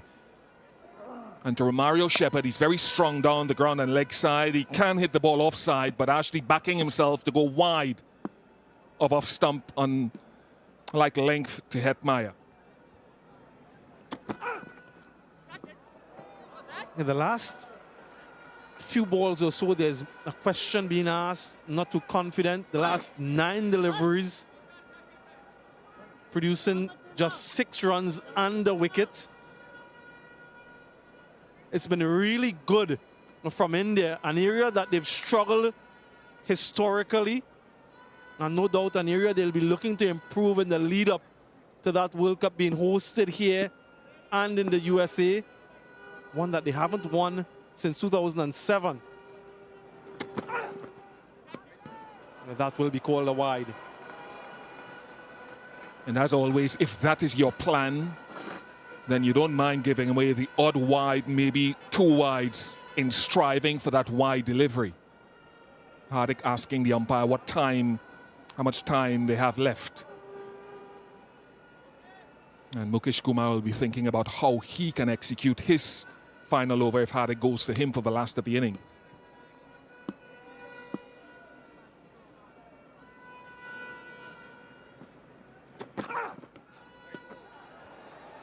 Another wide. As you were mentioning, Bish, this is the risk that you'll run. Bowling a couple of these.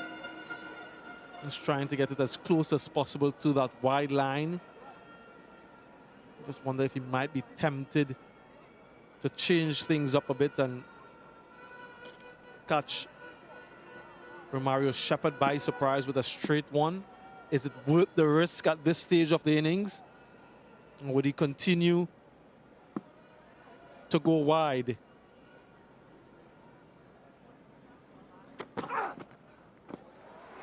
That's a hat trick of wides.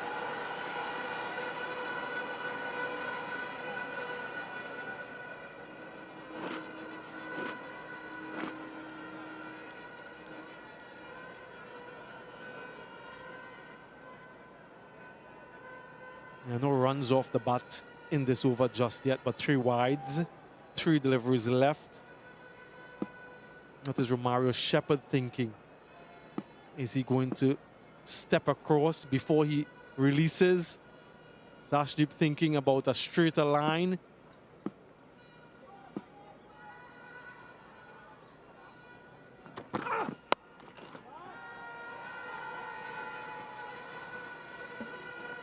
Off the mark, Shepherd.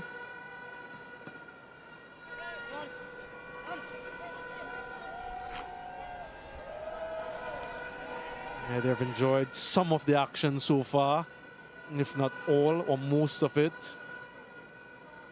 Hoping for a flurry at the end. Just 8 deliveries, 8 legal deliveries remaining. Can Rovman Powell power his team to 160 plus?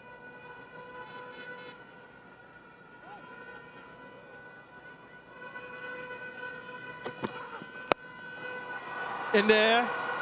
Should be taken, is taken. Surya Kumar Yadav completes the catch. Arshdeep with a second wicket in the over.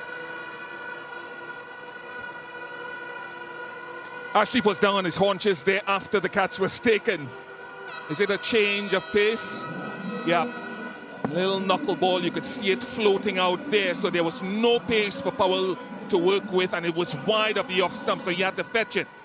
And again, one of your good fielders in the high traffic area. 48 to Roughman Powell, 138 for 6.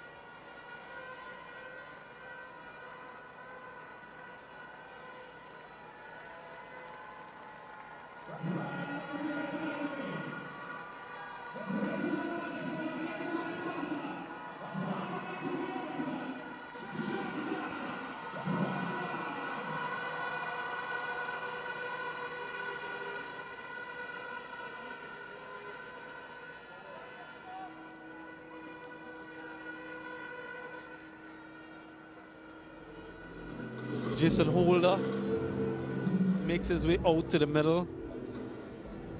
Best of 38, long levers, can hit a long ball as well.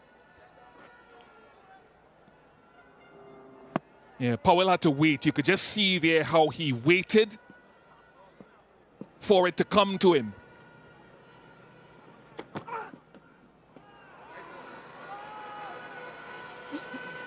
Jason Holder moved across to the offside early. Went wider, but too wide Arshdeep.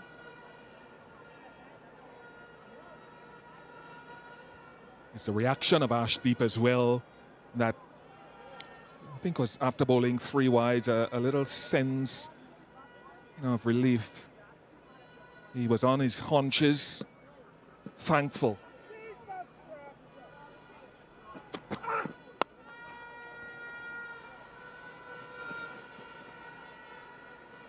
Very, very long over.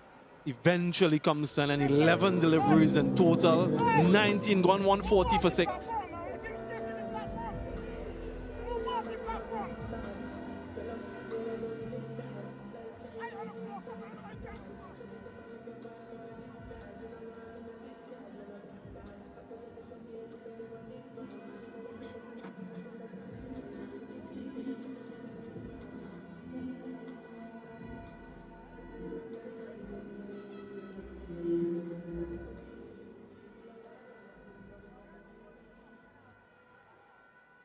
Nicholas Puran and Roughman Powell with 40s. Brandon King with a quick-fire 28.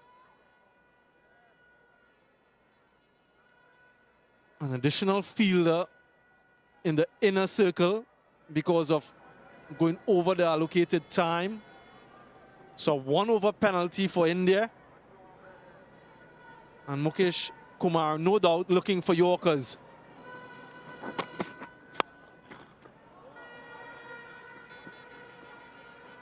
Bish considered 7 runs and 7 deliveries at the final phase.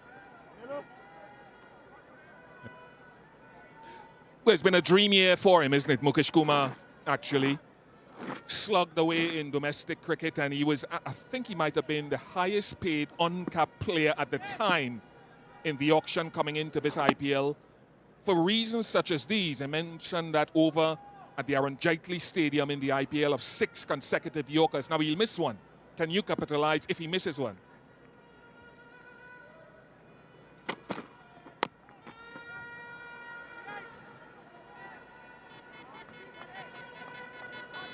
A man who's made his debut in all 3 formats in less than a fortnight here in the Caribbean.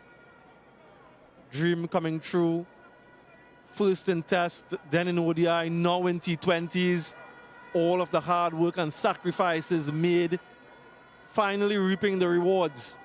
All of the coaches who've worked with him as family members.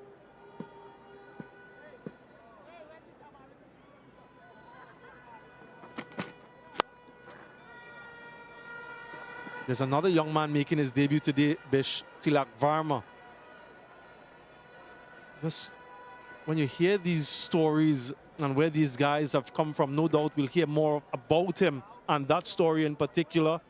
throughout the course of this series, what he's done, his body of work at the under 16 level, the under 19 level, at first class and list A cricket, and what it means for him to finally get his international cap. A wonderful IPL, consecutive great IPLs for him.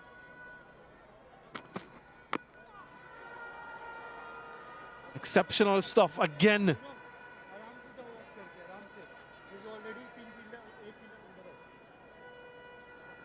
Terrific from Mukesh Kumar.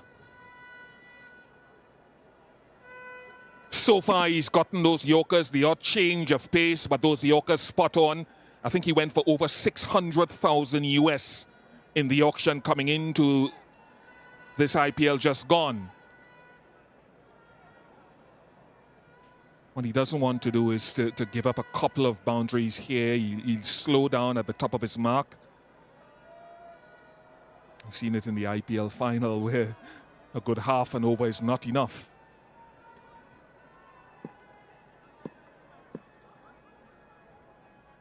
And given the difficult overs on debut, 18th and 20th, just conceded 10 from 10 deliveries.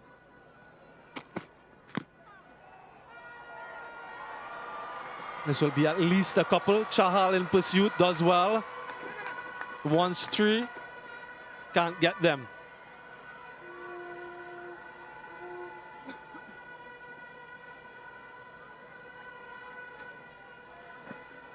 So that's 12 runs in 11 deliveries, bowling overs 18 and 20 for a man on debut.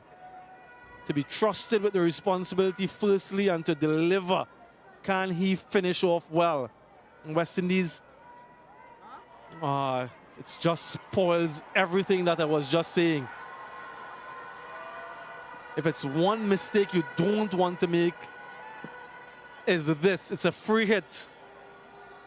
West Indies just 3 away from 150. Maybe a little bit of a psychological score. There's also a boundary check. I thought that Chahal did well from where I'm situated. And that's excellent work. No issues there.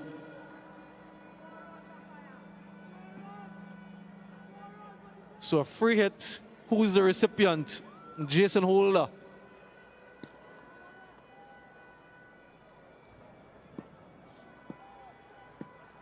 Can he capitalize? Where is he aiming? He's looking across to the leg side. Long levers. Can he get one down the ground? It's maybe questioning the change of field and whether or not it was allowed, and if they did. Just wants to make sure, Jason Holder. Remember that the field can't be changed if it's the same batter on strike. So we're all good, all set for this free hit. Let's see if he can capitalize. Anticlimactic. I want to draw attention to Hardik Pandya and his leadership, not captaincy, but leadership as well, after the no ball was called. He raised his hands above his head to Mukesh Kumar. He applauded him and said, motion with his hands, don't worry about it. Just back yourself with the next ball. And that's relaxing your bowler who is in a pressure situation. He wants him to enjoy it and have fun.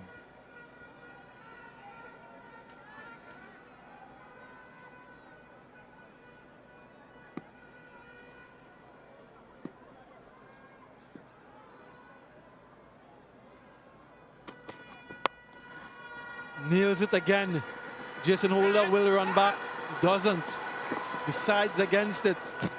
Quite inexplicable, really. Doesn't matter if you get out of the last delivery. 149 is where they land the West Indies off their allotment of 20, winning the toss and deciding to bat first. But Mukesh Kumar, an exceptional final 2 overs from him along with Arshdeep. West Indies were off to a flyer. Yuzvendra Chahal, a double strike in his first over, just to slow the progress, and overall a good bowling effort from this team. Just about set for the chase. First delivery.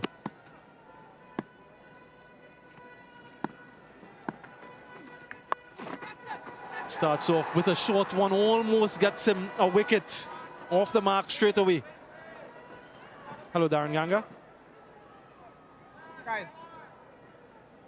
Run and slip. Target 150. West Indies opt in for spin straight away, maybe being informed by what transpired in the first half of this game. 9 boundaries coming in the power play phase, then 4 in the middle, and only 3 in the last 5. Is that an indication that this pitch is slowing? There's a little bit more for the spinners because of the heat. We'll have to wait and see.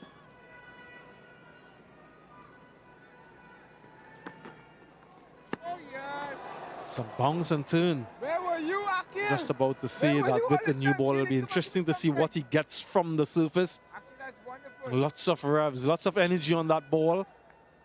And some reaction from this Brian Lara Cricket Academy pitch. No run. Shubman Gill is very strong through that offside, likes to stand leg side of the ball. Similar in style to someone like a Brandon King, likes to pepper the point region, the extra cover region.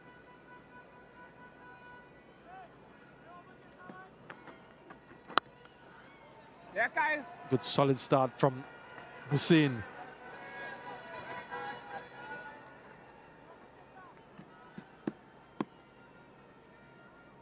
Long off and deep mid-wicket. His 2 fielders out for the right-hander. That's the arm ball. That's the one that comes back into the right-hander, off the mark with a couple. The other element of this India batting that the West Indies should know is how really good these two are at the top of the innings in T20 cricket. Shubman Gill with 5 T20 centuries to his name. Ishan Kishan, 3. That's 8 in total at the top of this innings. No run, no run. Solid start from Hussain, 3 without loss.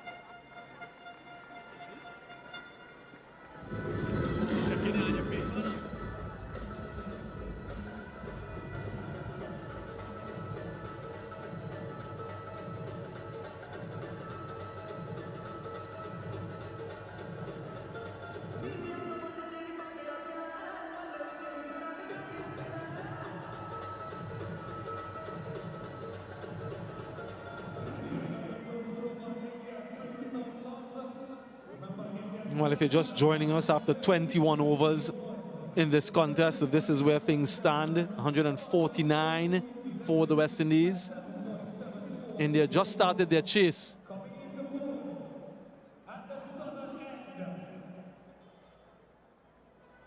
And bowling from the southern end, Obed McCoy. 6 for 17, his best. Picked up that against India the last time they were here in St. Kitts. That was the only game that West Indies won in that 5-match series when he got those 6 wickets.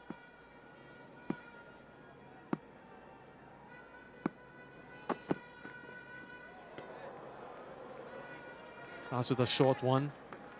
Hasn't been around West Indies white ball team for some time. Over McCoy, good to see that he's back and fit and firing on the field. Such an important component of the West Indies T20 bowling lineup. And if this man can stay on the park consistently, it will be beneficial for the West Indies as they gauge and gear up for 2024.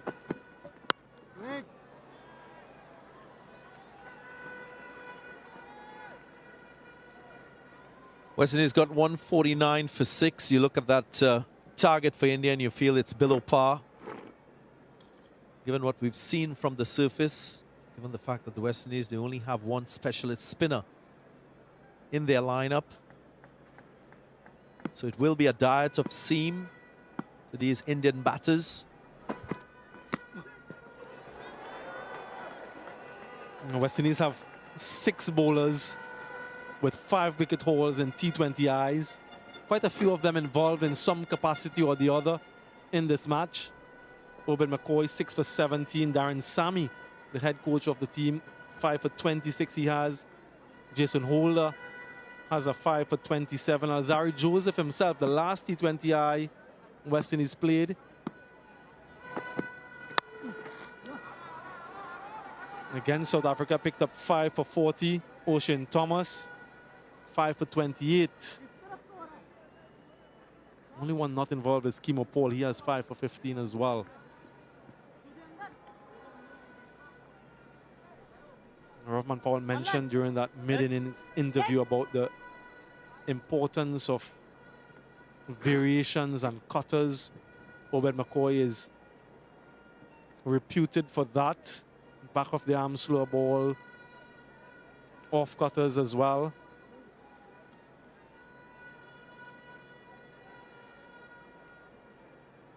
Point on the boundary for Shubman Gill, as well as a deep backward square. Slip in position.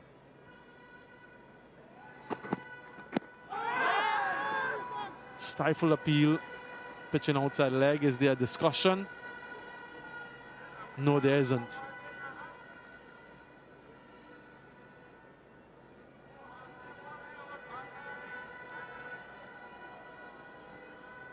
Just outside the line of the leg stump. From our view, unmove the umpire. Left-hand angle always is a difficult challenge for a left-handed and right-handed batter because of that angle, quite unique.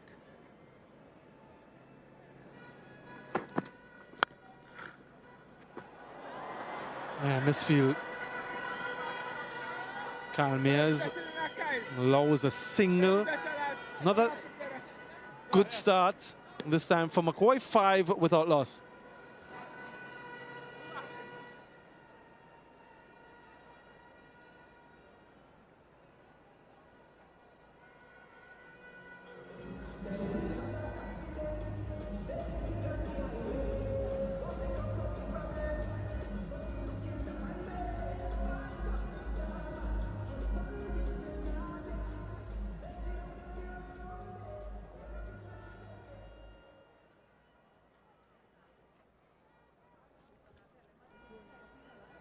Powerful batting order middle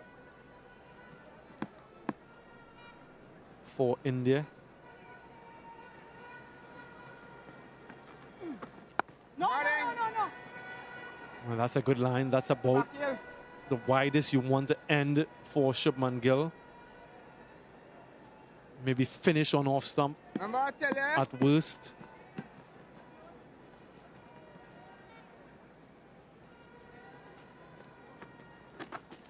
Gone. Exceptional stuff from Akil Hussain. Flight, turn, past the outside edge, and gets the first wicket for the West Indies, the big one of Shubman Gill. Yeah, what a start.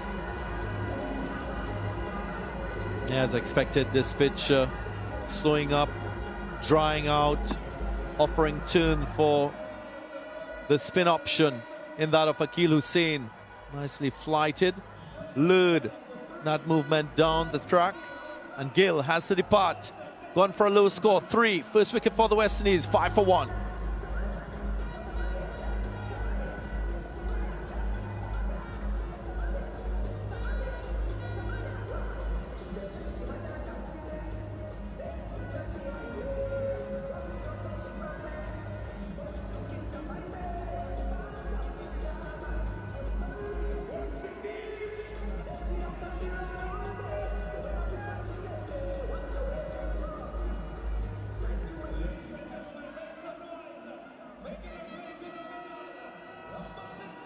Surya Kumar Yadav, the supremely talented batter. Look at that strike rate, folks. 175 plus.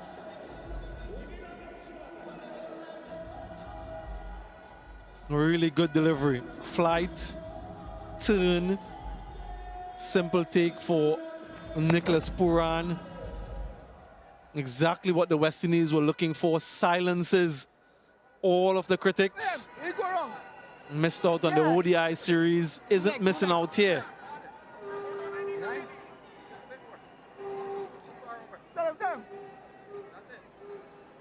That's 2 legs. Just wonder what he's gonna offer up to Sky, who plays some unconventional strokes. I don't mind if you touch you, but There's a deep square leg and a long off.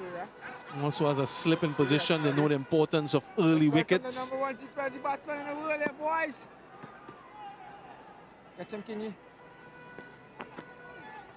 No! That look easy, boy. Surya Kumar Yadav, the leading scorer for Mumbai in IPL 23. Average of 43, strike rate of 181. Not the best returns in the recently completed ODIs. This is his format.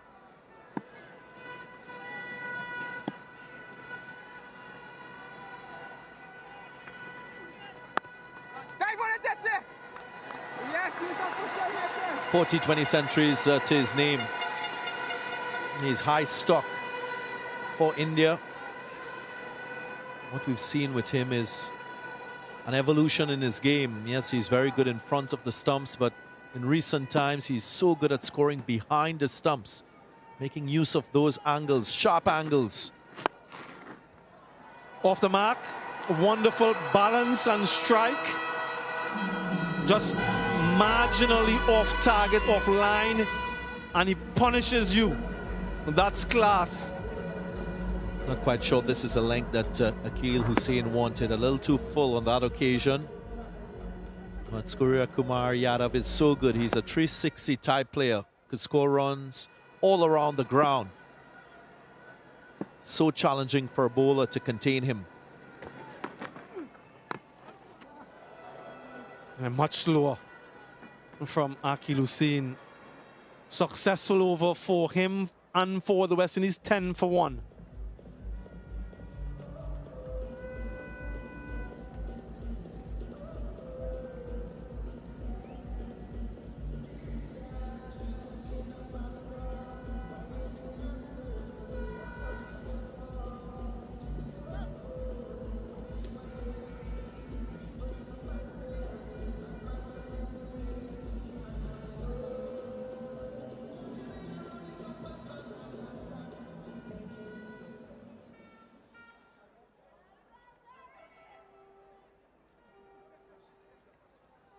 Varma, Harik, Samson, Aksa all can bat.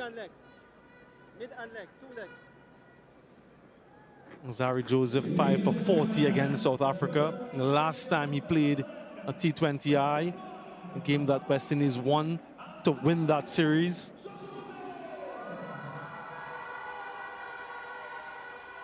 Just like India after 1 over,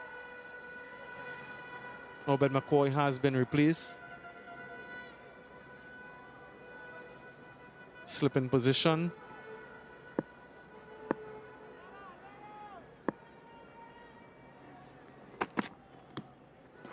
Starts with a wide.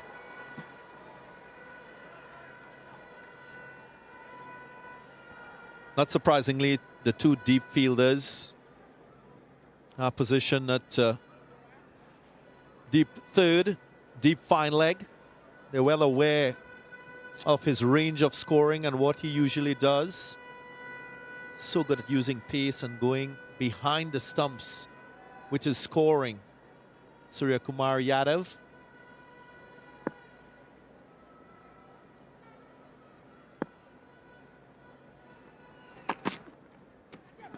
Another wide, trying to bowl a straight line deliberately. Knows that he can ill afford any width. And as such, started off with 2 wides. And the Indian flag and fans supporting both teams.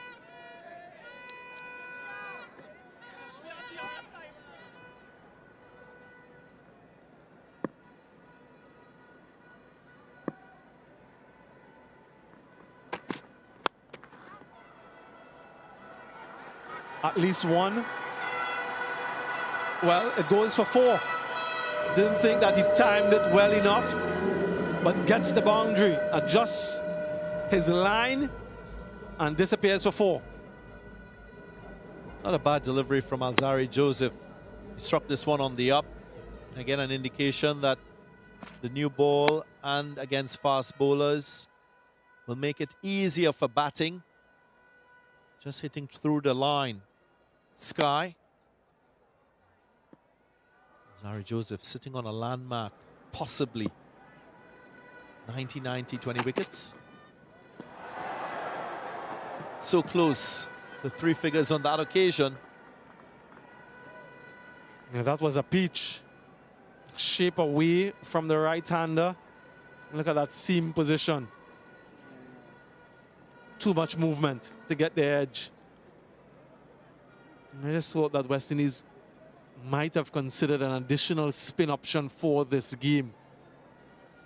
Only have Akhil Hussain and those 4 overs available from a spin bowling standpoint. No! India had potentially 12 overs of spin. Kuldeep, Chahal and Aksa Patel, they used 10. Half of the overs to spin. Kuldeep picked up 2, continues his fine form here in the Caribbean. And when you look at what happened last time around, India picked up 5 wickets from 12 overs with the 3 spinners they used then, Jadeja, Ashwin and Kuldeep.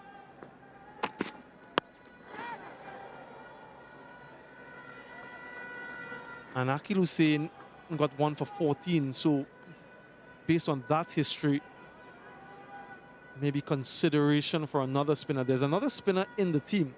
Well, Ruston Chase for some off spin. He's in the squad. Potentially could have played to bowl some off spin.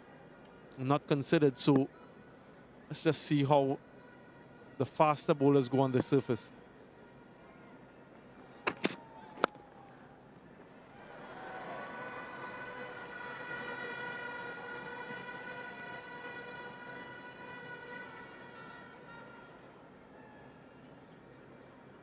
Sky is well aware of his strengths, and that ability to turn it on and provide an acceleration to the innings. Still trying to master the conditions here at the Brian Lara Cricket Academy. Quite a fair root structure, so not a lot of pace. Up and over and all the way with the wind. That's why he was trying to bowl a straight line, because he was fearful of this type of shot. Expensive end to the over. A wonderful strike from Sky. Gets what he was looking for. 22 for 1.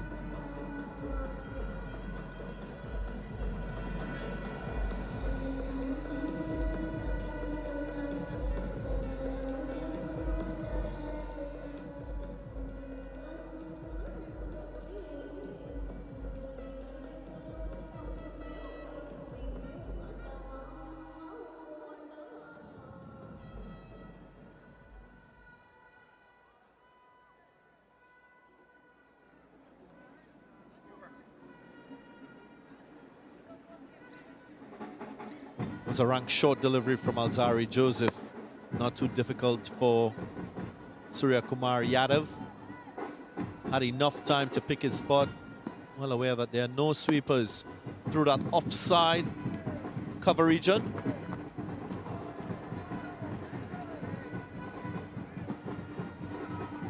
Ubed McCoy returns from the opposite end. Extra bounce. He's a relatively tall man, Ubed McCoy. Over 6 foot in length.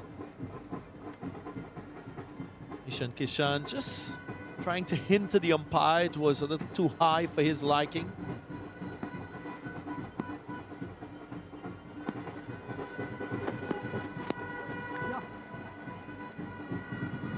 Yeah, replaces Akhil Hussain. 2 overs from Hussain. Picked up 1 for 8. A valuable 4 overs from him. That'll be quite important how Rahman Powell utilizes those remaining 2 overs.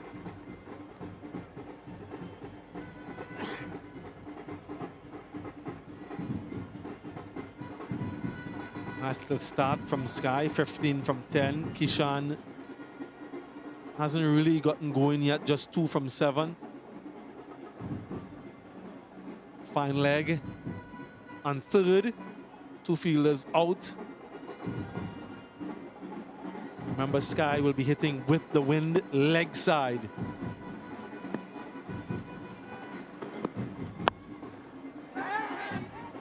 Quick single, slower delivery, good from Obed McCoy. This is what he's become known for.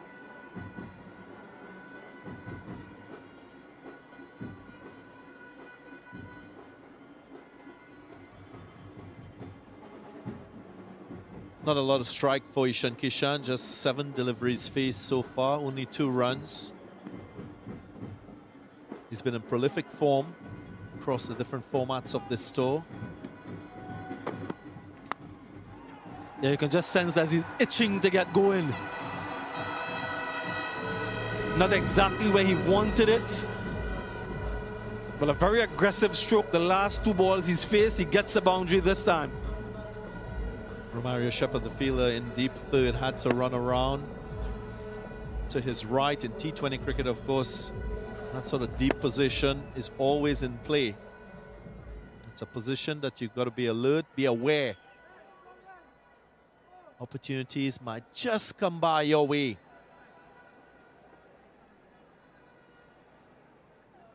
You could just sense that something was about to give, gripping that bat tight.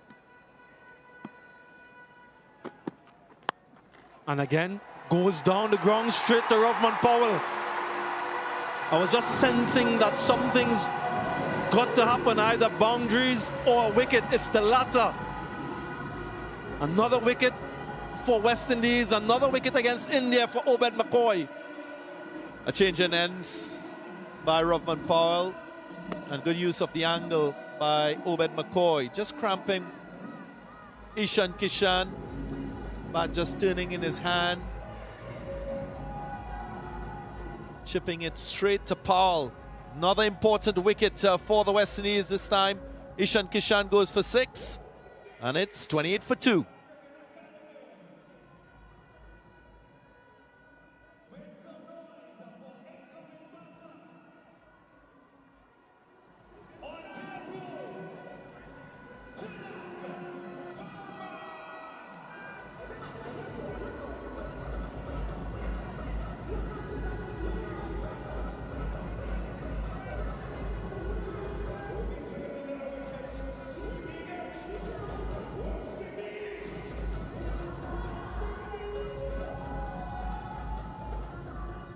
Debutant Tilak Varma makes his way out to the middle for the first time for India in international cricket. And those are his T20 stats. Obed McCoy has taken the most wickets against India for any West Indian bowler in T20 eyes, 10 in total.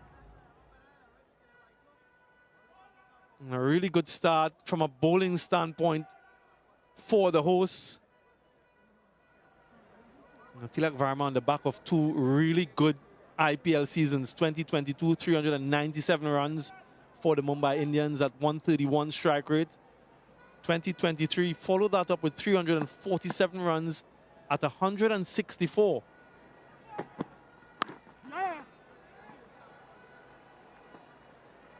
Doesn't get off the mark. 28 for 2.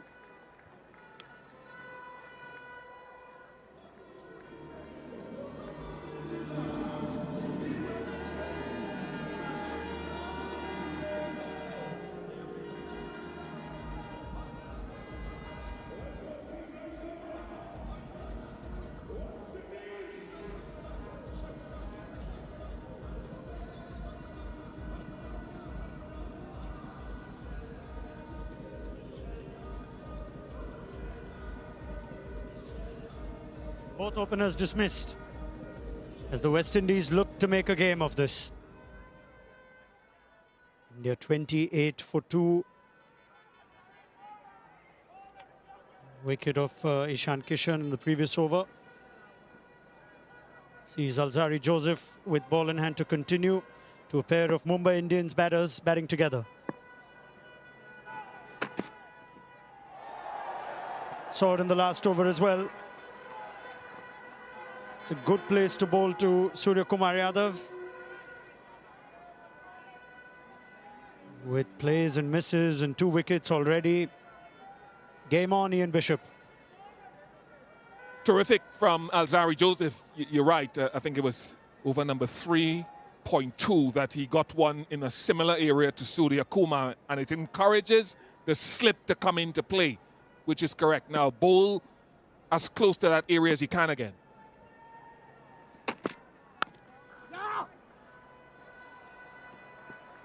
Just wonder if fall of the openers, challenging nature of the surface makes Surya Kumar Yadav play slightly different tempo and gear.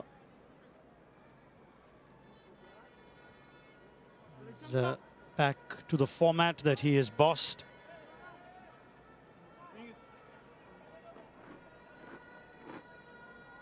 The slip will remain in place for the left-handed Tilak Verma too. Last over of the power play. Just a deep third and a fine leg.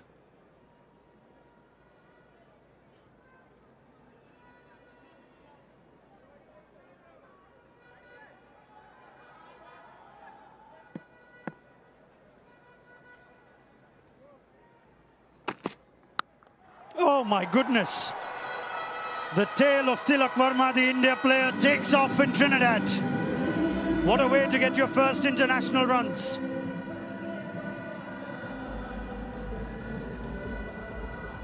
Strike of some quality. Alzarri Joseph will be thinking, I'm not sure I did too much wrong on that occasion. Just on along the line of the off stump or just outside and hit with the wind. He's a talented player.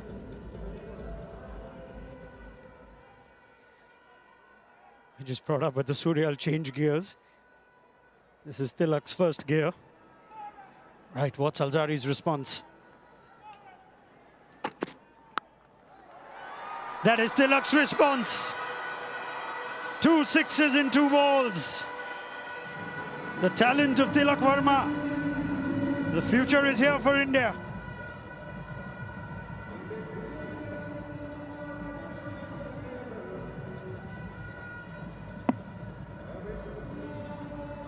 Slightly shorter than the previous one. So what does Joseph do now? Usually he'd scramble the seam across the left-hander. I wonder if he's got to try to get it a little bit fuller and maybe 4th or 5th stump. Rodman Powell persists with slip, but deep fine leg has moved to deep backward square.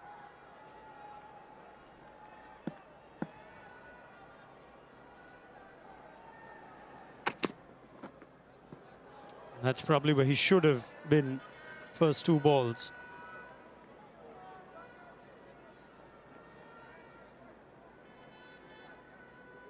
To be fair, they were 2 really good shots. They would have surprised Alzarri Joseph somewhat with the quality seam up again, but he shifted the line towards the off stump. And again, if he can maybe come 1 stump closer. Yeah, it's little things, but it's a leave, Bish. Don't see that often after 2 sixes in this format.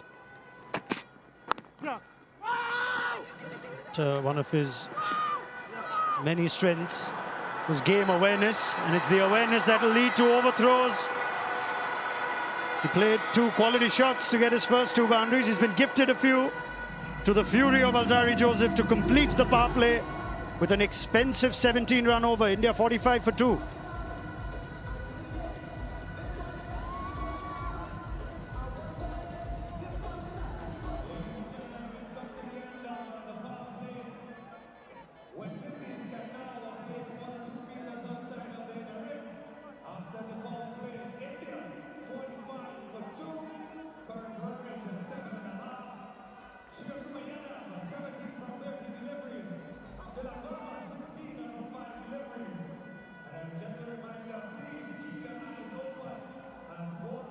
Final overs of power plays often shift momentum.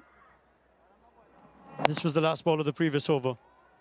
Yeah, Joseph was shouting, don't throw it, because there wasn't a mid-wicket or a square leg. Look at Joseph, even before it passed Kyle Mayers, who was at mid-on. Don't throw it, he says. He stormed off in a huff. Don't go near him.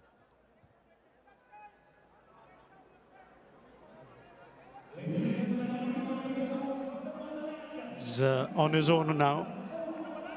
As the field spreads with the introduction of Jason Holder for the first time in this game. Didn't play the ODIs. He's back in West Indies colours.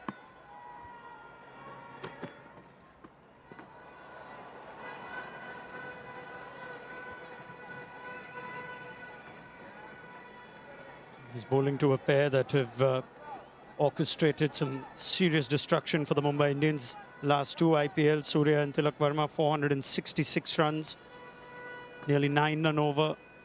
This is the engine room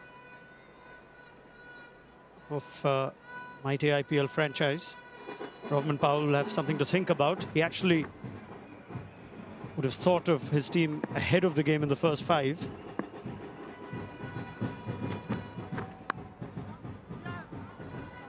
And it's that kind of bowling that Rovman Powell brought up, Bish, at the end of the innings. West Indies don't have a lot of spin.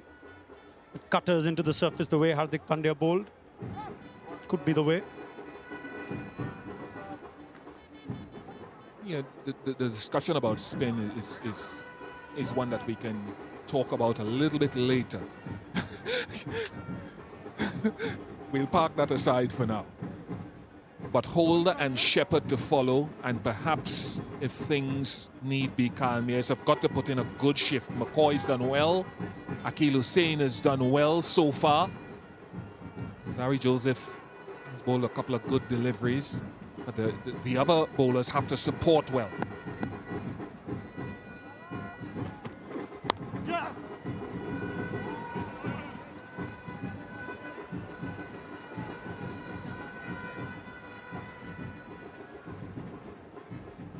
Yeah, we have spoken at length of highly publicized matchup of left-arm spin to Surya Kumar Yadav. Akil Hussain's already halfway through his spell, 2 overs. Got the ball to turn, wicket of Shubman Gill. And he's gotten Sky out before. In India, I think a couple of seasons ago. Field is spread. Tilak was keen on 2, but Surya seemed content with the single from the very go. Ishan and Shubman were outstanding in the ODIs. Different format, different result. Same surface though as Akil Hussain. The wicket of Shubman Gill. Sky with a format that he has mastered. Ishan Kishan holding out to a slow ball of Obed McCoy, and wow. Tilak Verma, some start to his international career.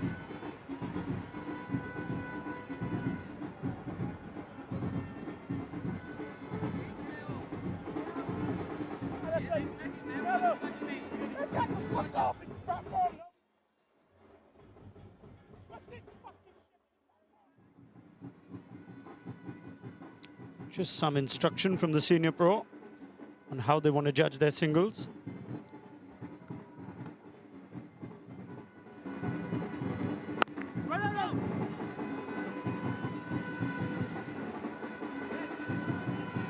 This is good from Holder. Needed a quiet follow-up over to the expensive one from Alzari. Asking rate is just creeped up to 7.67. It was in excess of 8. The start of the 6th over. That's what the West Indies need to believe. Only the one men's T20 international here. India got 190 last year. Dinesh Karthik got runs. This is fair to say different conditions, more challenging for batting. He's now got 3 men on the leg side boundary. This is Jason Holder, and he's still not happy with where they are.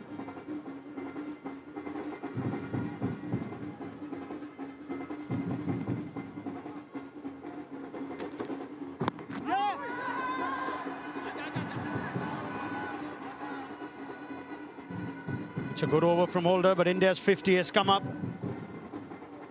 the end of the 7th over of the innings. It's 50 for 2.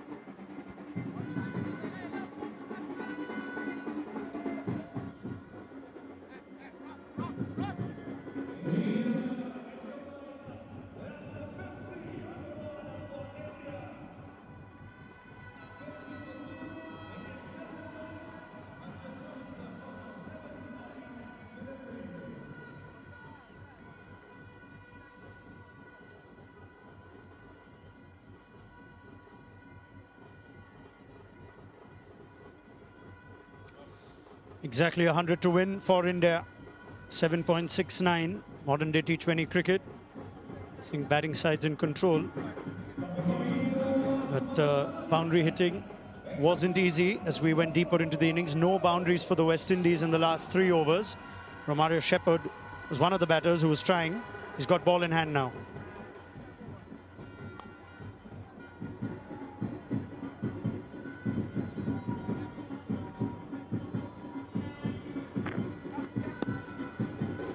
At 119 k's per hour, that's more pace off the ball.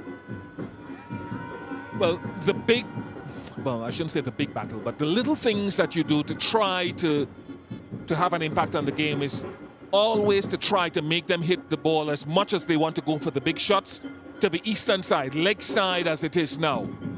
Now, some can clear the boundary, but you have to hit it well, and Sky can hit leg side very well.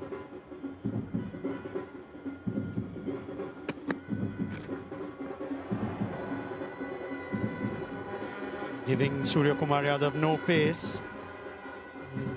That's how he was dismissed in the last ODI as well.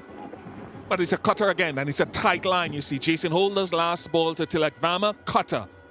This delivery from Shepherd, cutter on a tight line. So you don't want to get too straight to Sky, but you want to be tight on the off stump.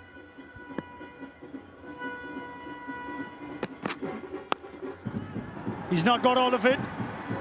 But to Surya's good fortune, falls short of the West Indies captain. They only get the one. Make them try to hit the ball that side, even though that was straight-ish. If they smack you for 6, you applaud it, but their 6 hitting, more often than not, must have to be scored on that side of the ground, the eastern side. And what the lack of pace on this surface also does, Bish, for Surya Kumar Yadav, it takes that inverted V that he loves out. Loves to lap, paddle, ramp, Tilak for now. That is safe, that is clear, that is into the crowd. Some start this for Tilak Varma. It's a tremendous shot. We saw 2 to the leg side of Alzari Joseph. And Shepherd tries to go pace off wide, but that is superb. I don't think the idea was terrible. Maybe push your man back from mid-off to long off. If you're going to bowl that, you need the long off. But again, a little sample size of Tilak Varma's ability. And I think they've pushed the mid-off back to long off now. At the moment, the debutant is ahead of the game.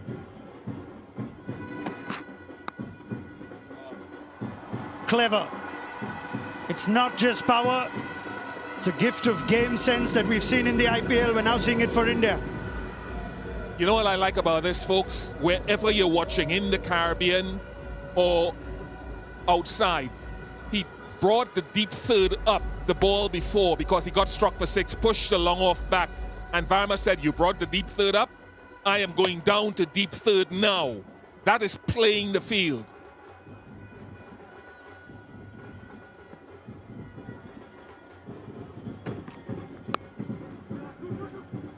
Call is for 2. It doesn't look like Surya Kumar Yadav thought of 2. He's impressing with his stays. Tilak Varma, 13 of Shepherd's first over, 63 for 2.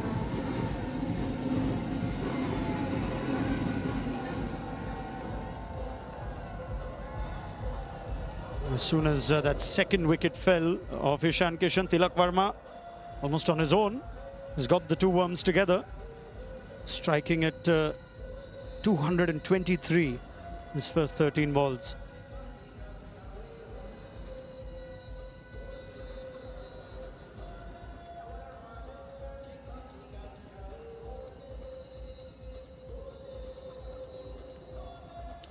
Well, let's have that discussion on spin then. Akil Hussain took the new ball back into the attack. Good record against Surya Kumar Yadav.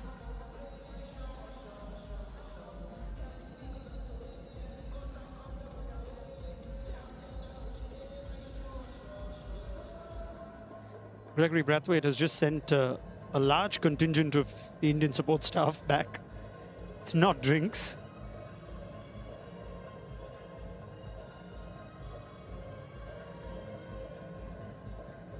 Significant over 8 penalties for 2 Ashes combatants. Penalty here, of course, in this format is fielder, 1 less fielder in the deep. Right, finally we are ready. Well, the matchup is going to be interesting because Akil Hussain will ask Varma if he wants to hit into the wind leg side, and he wants a piece of sky as well, because I mentioned in the one days 5 times the left arm spin for Sky in 8 games against the West Indies in ODIs. And less than a runner ball against Akil Hussain for Surya Kumar Yadav. Tilak Varma for now. We'll get that matchup now. Speak single. Dismissed to Gudakesh Moti twice in the ODIs, Surya. Tell us something about Surya's mindset having changed formats, and Akil Hussain as well, who would feel a little bit churned by his omission from the entire squad of the ODIs. Yeah, was the frontline spinner in Zimbabwe.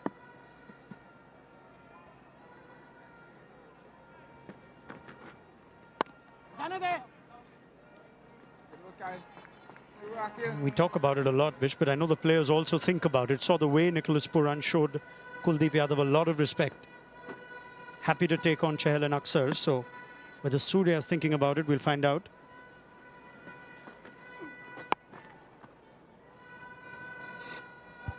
Yeah, as you well know, Ranak, they play the matchups. Whatever is your favorite matchup, you try to negotiate your way through an innings to try to capitalize. It doesn't always work out. Puran was waiting for other guys to come back and he couldn't stay the course. These are the non-strikers and Surya is just getting his laces tied. It's a hot day. It's a day game, this T20I here at the Brian Lara Cricket Academy. That's okay, you can spin the ball from there. If you want to go up the breeze, that's okay. If you chip down the chuck, I'll stump him. Left arm over. Akil Hussain's going to come left arm over to the left-handed Tilak Varma.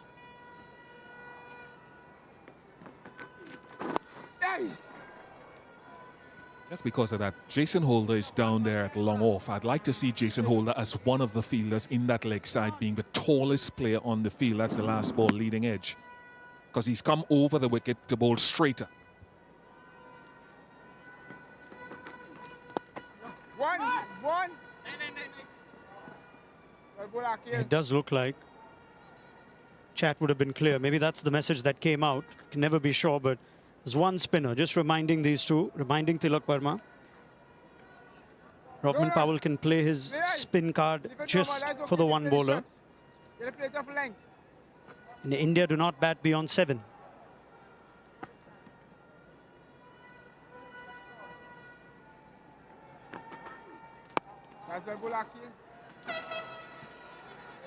Excellent from Akil Hussain. 66 for 2.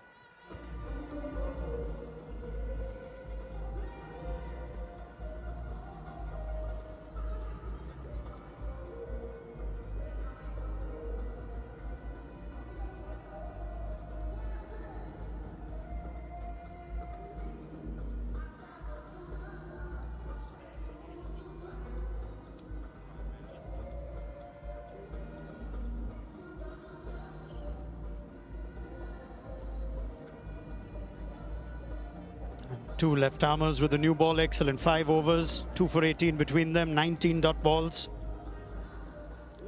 Carnage has been inflicted upon Alzari Joseph and Romario Shepherd.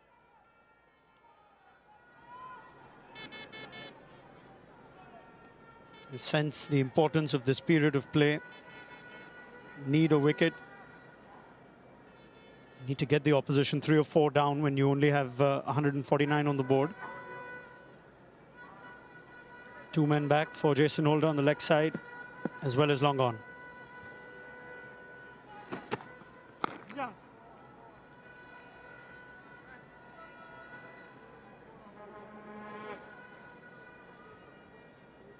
Of course, we followed Tilak Rama's story, and he talked about his coach, Salam Besh, I'm not sure the right pronunciation, who spotted him as an 11-year-old playing softball or tennis ball cricket in the corners of his academy.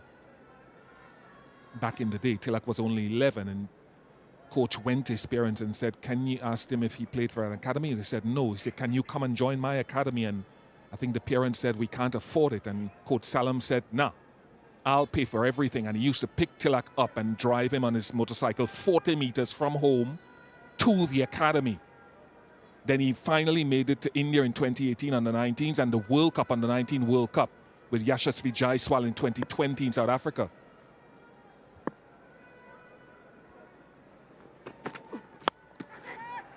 What a catch! Big moment in the game. Jason Holder gets rid of Surya Kumar Yadav. Shimron Hetmeyer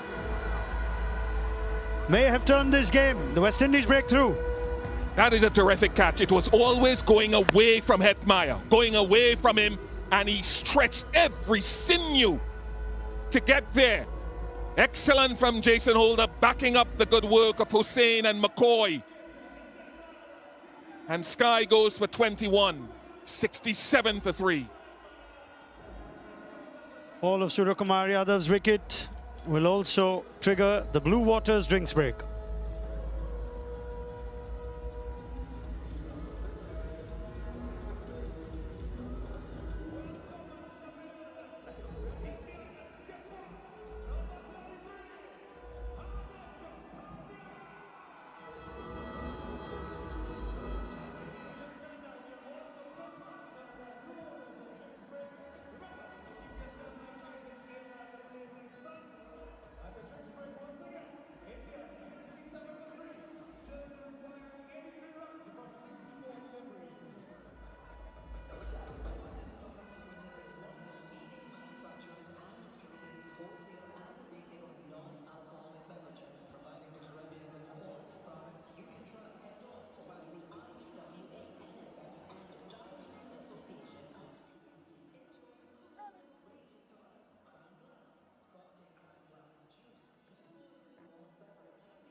Well, intriguing game ahead of us. The opening T20I, first in a 5-match series. West Indies have made a game of it because of early wickets. Shubman Gill stumped, trying to up the ante early on against Akil Hussain. The ball is turning. So Kuldeep and Chahal pick up 3 wickets between them. And then Obed McCoy, change of ends. The dangerous Ishan Kishan.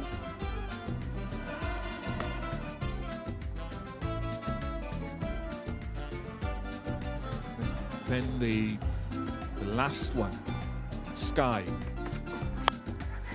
That is a good catch. It really is tremendous. He's made it look easy.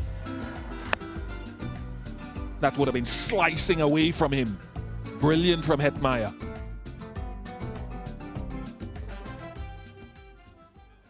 And that brings India's captain to the middle.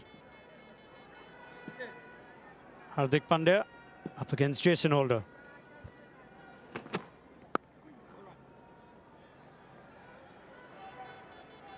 Fresh at the back of score in the last ODI and Remember you, speaking of Shimron Hetmyer in the field, Bish, he's a terrific fielder when he's focused. Yeah, when he's focused, and that's the key thing. You can make contributions in the field in this format, which could be very, very important by...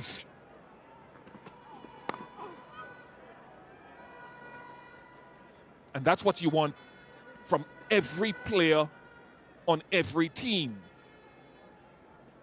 And so at the halfway mark, the West Indies will be slightly ahead of where India were. How do you rate that? Can you dance a bit? Nah, I don't pay any attention to those things. No? I'm more Okay. interested in wickets and runs. We're watching visuals of the Barbados test in '97 during the test series. So a dance or two from you, shimmy perhaps? That was just excitement. It wasn't pre-planned as much of it is these days.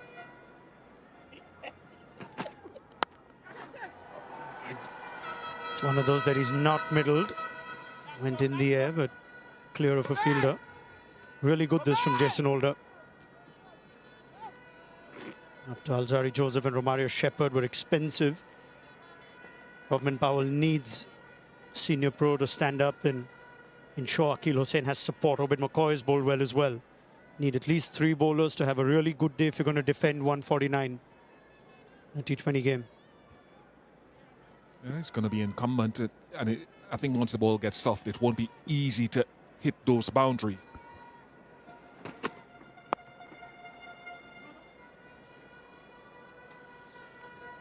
You can see that boundary hitting will get harder with just evidence from that ball. Wicket and 4 runs. Excellent 10th over from Jason Holder. 70 for 3.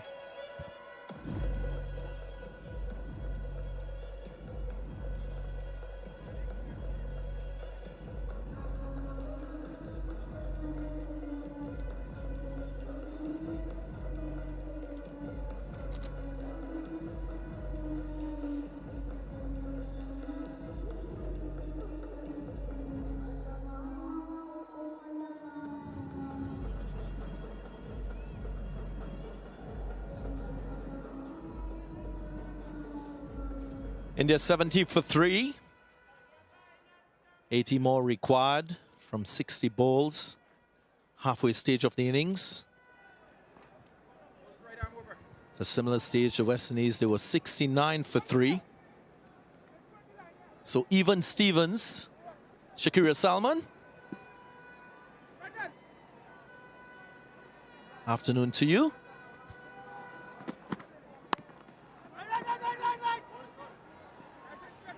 Good afternoon, Darren. It's been a good start by West Indies with the ball. Robin Powell said he thought they were 15 to 20 runs short at the end of their innings. I think they've done really well. And he has led really well with the changes. He's chopped and changed bowlers. Romario Shepherd aimed for his second.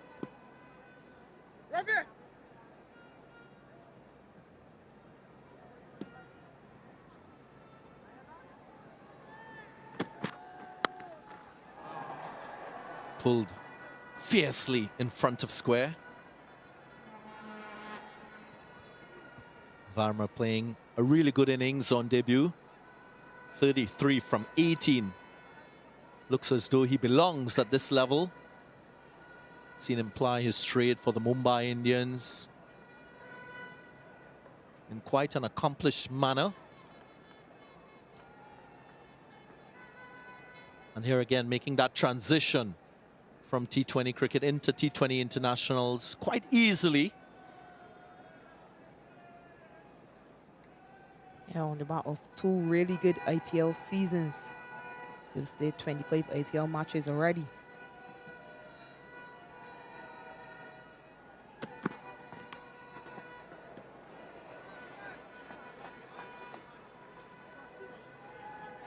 Quite brave by Shepherd going that wide after bringing up that deep third man.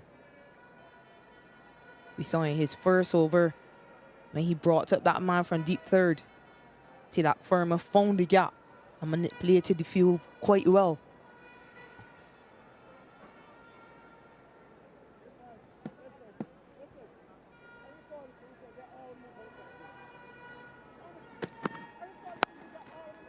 cut away, behind point. That awareness as to where the gaps are so ever present in his batting. He's so intelligent. And not only does he know where the gaps are, but he knows exactly what the bowlers are looking to bowl. See him make that step across to that wide line so that he can make optimal contact. And he's able to hit that behind point. No chance for the fielder on the deep, on the offside.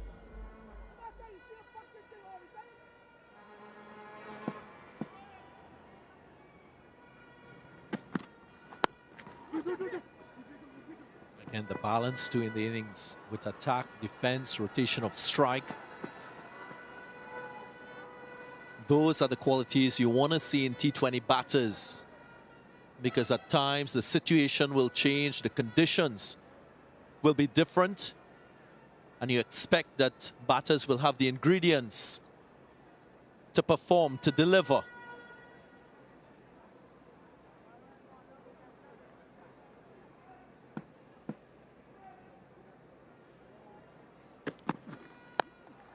Gone leg side, straight to the fielder.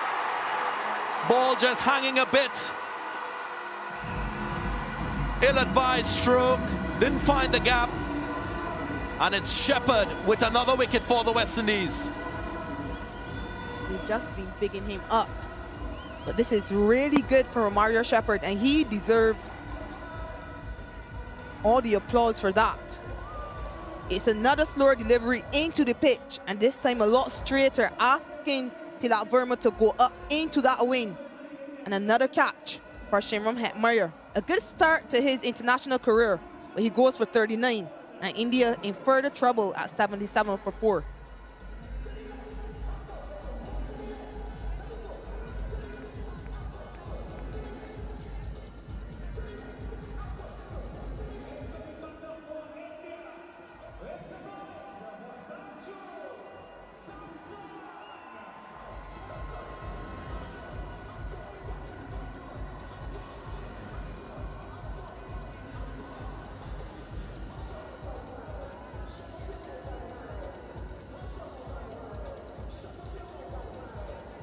A smiling Sanju Samson strides to the crease. Healthy strike rate.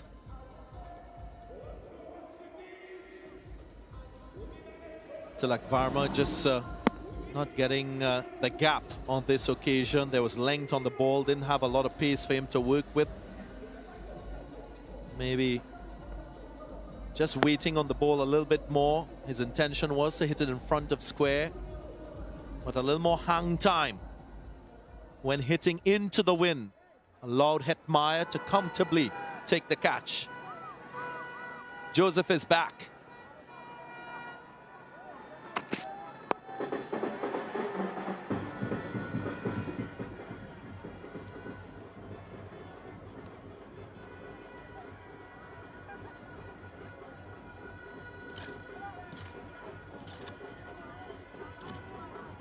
So after this spear, it's into Dillon all-rounder and then the bowlers for India.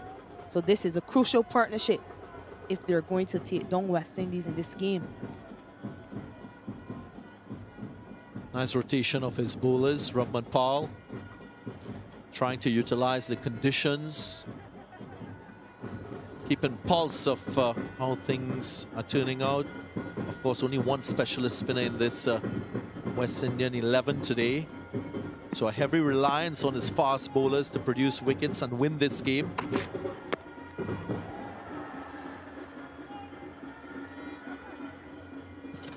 Darren, in that last game West Indies played here, we were very critical of how long it took the fast bowlers in particular to adjust to these conditions.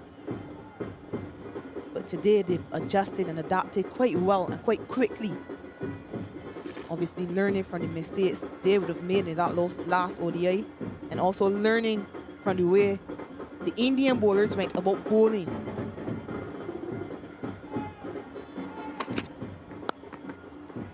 Cut straight to point. Good work. Brandon King. West Indies will require their fielders to support bowlers in this situation. Required rate just about 8.5. So in T20 cricket and in terms of the standards, that's achievable. That's very little pressure for a batting group in a run chase.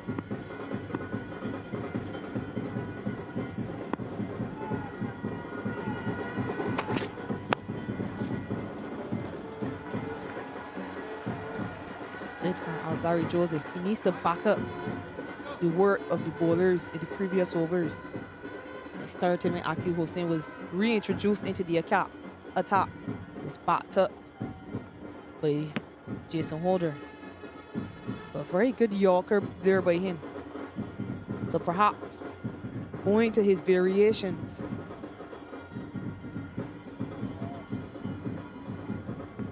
Changing the field now. Deep fine leg comes into the circle. There is a deep mid wicket now in play.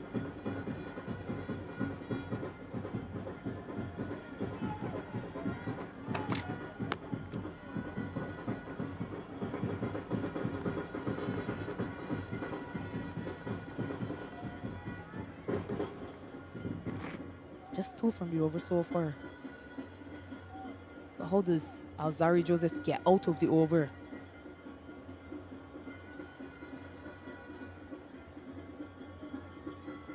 Men in the deep on the leg side,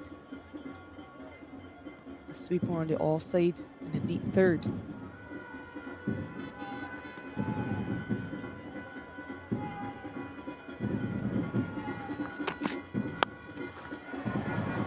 Properly timed.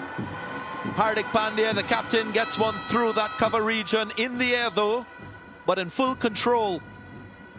Ends the over on the high, 83 for 4.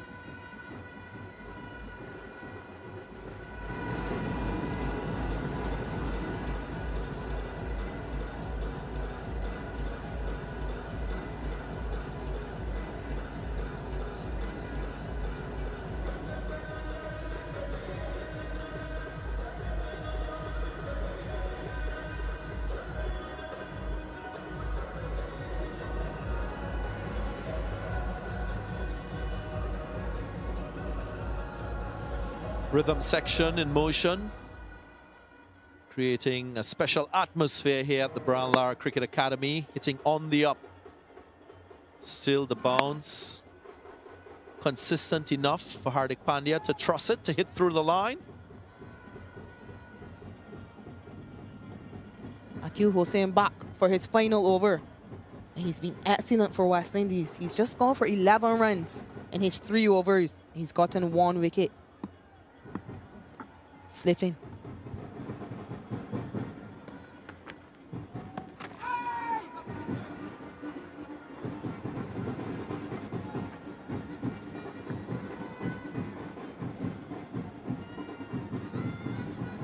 I'm sure the plan here with Akil Hossain is to try and prize another wicket. India 84 for 4 at the moment. He'll hope that he can prize one, get deeper into that lower order. Akshar Patel still to come, he can bat.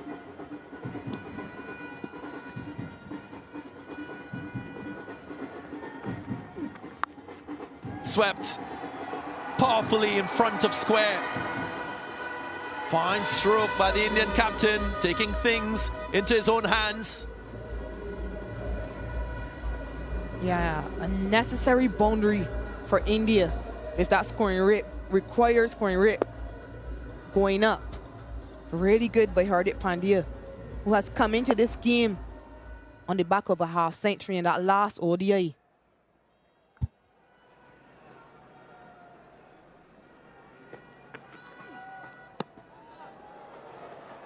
Slower, slower, and a bit of turn away from the right-handed batter. Just 88 kilometers per hour, a slowing of his pace, and with that slowing you get more revs, you get the ball gripping more from the surface. One of the significant variations you would see from Akil Hossain. Pace on the ball will make it easier for these Indian batters to score. What's his response? Run. Another slower pace delivery. Focusing more on turning the ball away from the right-hander. That's the way to go.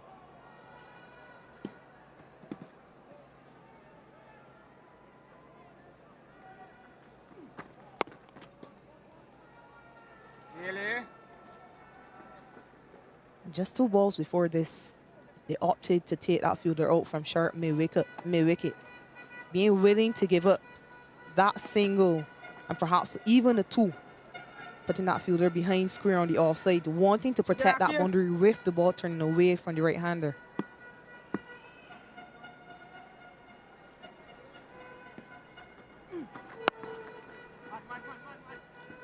Yeah, just ensuring that it's not a boundary scoring delivery.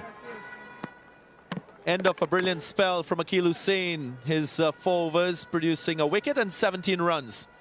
90 for 4.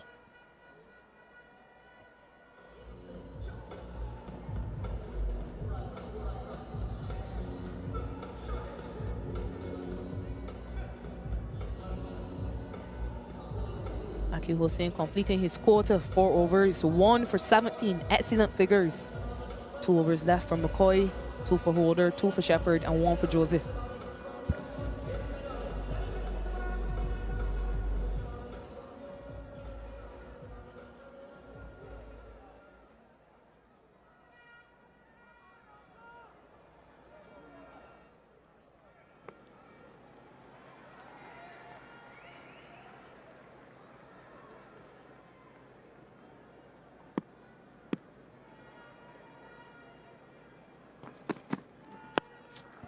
Skewed, just short.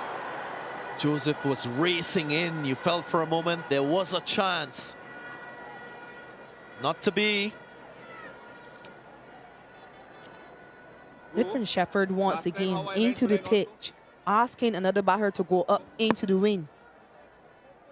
But Alzarri Joseph just seemed to be right back on the boundary, surprisingly. We had seen fielders off a few meters with the ball holding up against that wing.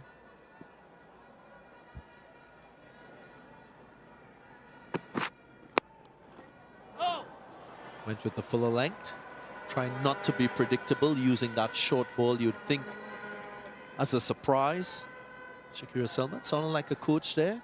You're often told by your coaches, if you're feeling on the boundary line and batters are hitting into the wind, you just take a couple yards off the boundary line itself to give you a better chance of getting close to the ball, because chances are it wouldn't fly over you.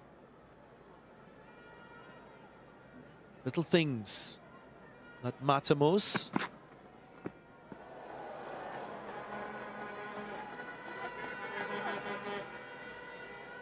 The softer ball causing some issues for the Indian batters.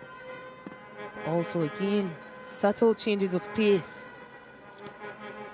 And this is where Romario Shepherd has been really good. West Indies slightly ahead at this stage. They were 95 for 3. India 91, having lost 1 more wicket.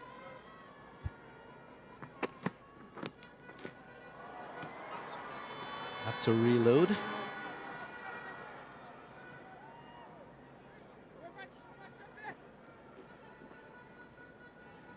Seven extras so far by the West Indies.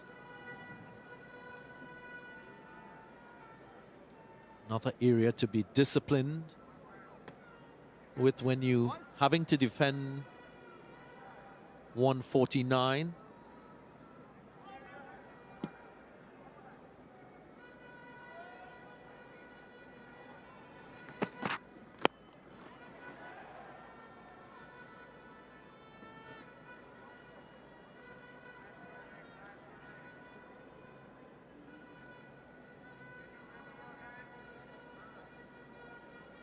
Does have good protection on both sides of the wicket. 3 men out on the leg side and 2 on the offside. Deep cover and long off.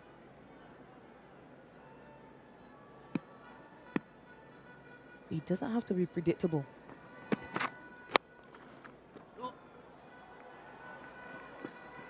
Just a single. Good work by Hetmeyer.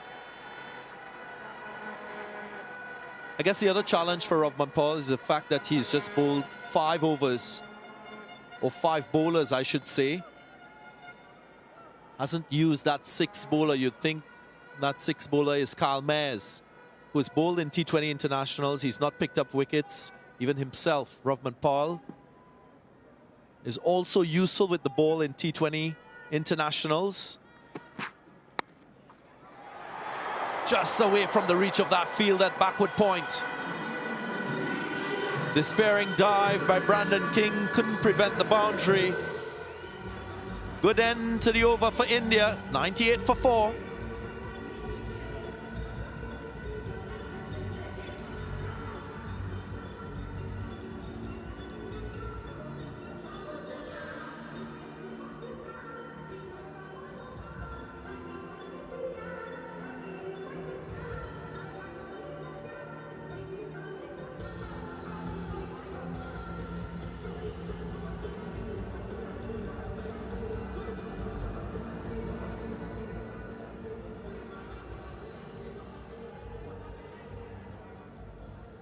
Yeah, again, a last ball boundary for India and Hardik Pandya.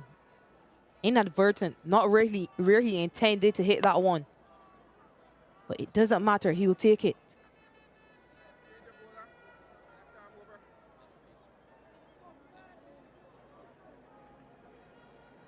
It'll be Obed McCoy back into the attack.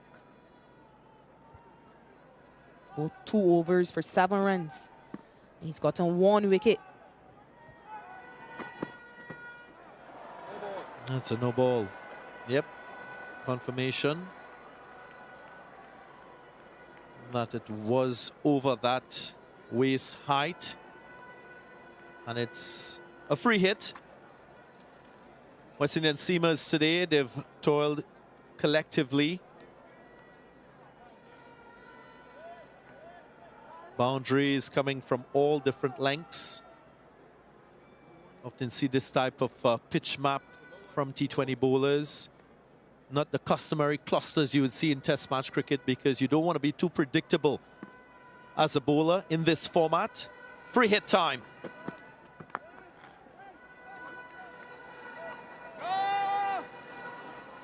Luckily for Obed McCoy and the West Indies, just a single from that free hit.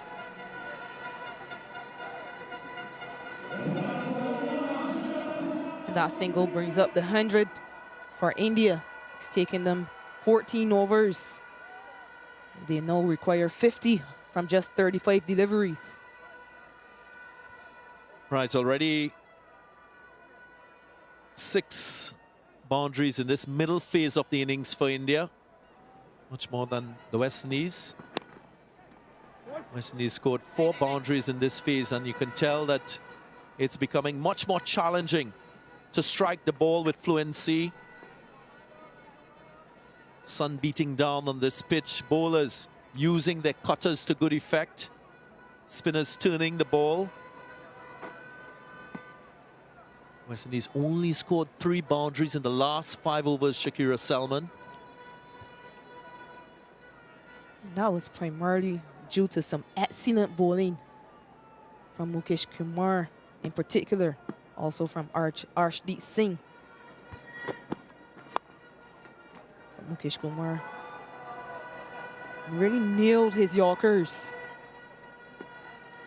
It was really good to see him do that in the 18th and 20th over. Also on debut. For West Indian fans, they'll hope that Obed McCoy gets into rhythm. He was out of cricket because of a knee injury, now back playing. Game time will help him with his rhythm, his confidence. That's easy runs, cheap runs you would say for India, but they'll take it nonetheless. Now he does have 3 fielders on the leg side. But importantly, that fine leg is in the circle. So that's just way too straight. And easy pickings for Hardik Pandya. 44 required now from 32 deliveries.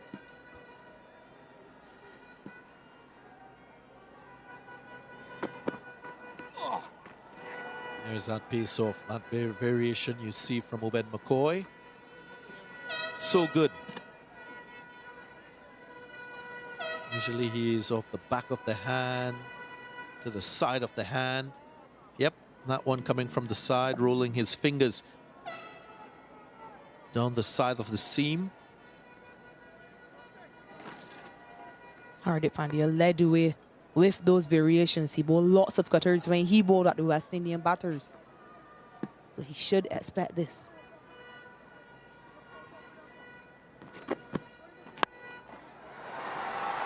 Shimmy.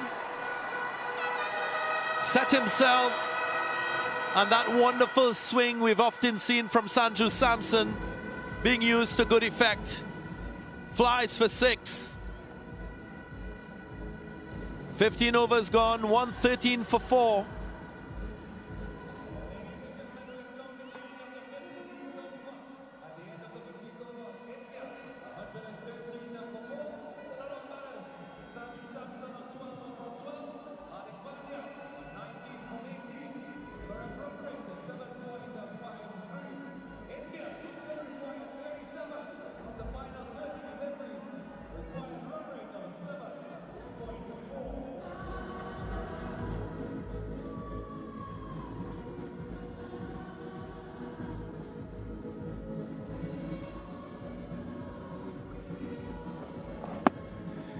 That last ball saw the might of Samson. What it means is that at a similar stage of the innings, India were 107. Sorry, West Indies were 107, so India slightly ahead. They are 113. Jason Holder back. And has bowled very, very well so far. A stage of the innings, though, that the West Indies are striving to get better at their death bowling. And he's knocked him over. Big wicket. Captain gone. And Jason Holder continues the excellent work. He's now the second highest wicket taker for West Indies in T20 eyes, Jason Holder. First ball in this over. Hardik Pandya just looking to work it on the one side. Ricochets onto the stumps. Exactly what they needed. Jason Holder delivers. Pandya has to go for 19. India 113 for 5.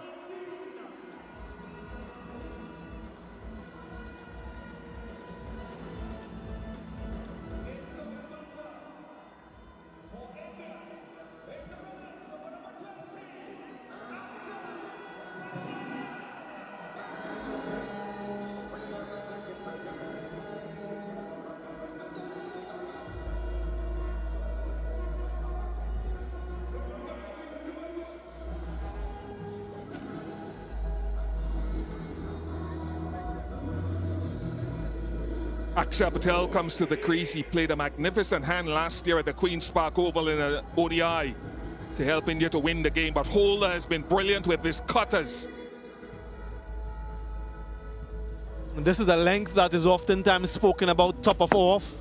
Yes, it did ricochet off the pad.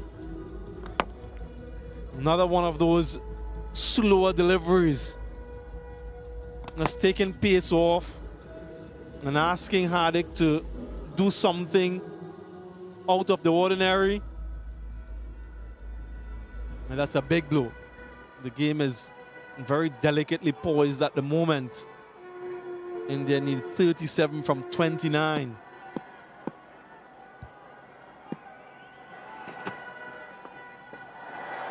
Yeah, and if you're India, you just are, well, not just, but you've got to ensure that you're looking to score off every ball, whether that be singles, twos, with the odd boundary, which is becoming harder to get.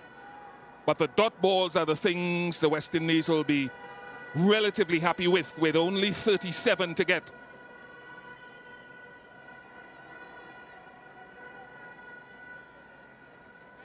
Three deep fielders leg side, sweeper offside and long off.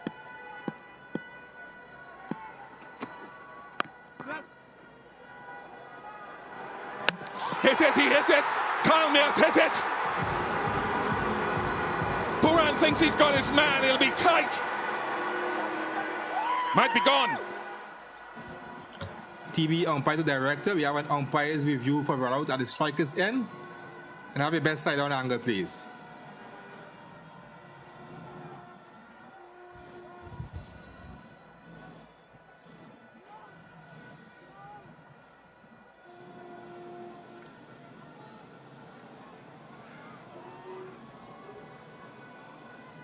The wicket is broken, the batter is short of his ground. I'm ready to make my decision for the big screen.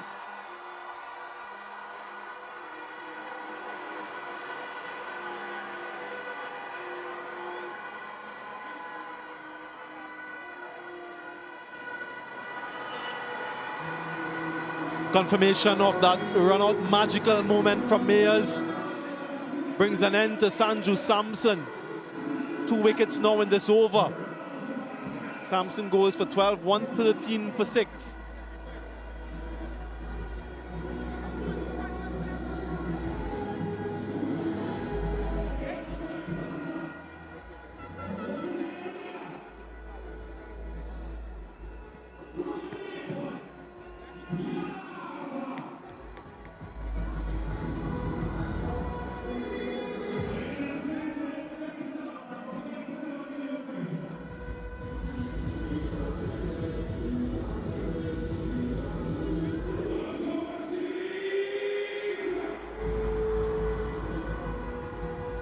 It's where it gets problematic now with the lack of depth in the batting, perhaps, for India.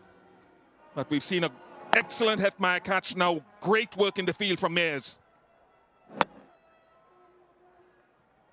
Not easy to hit from that angle.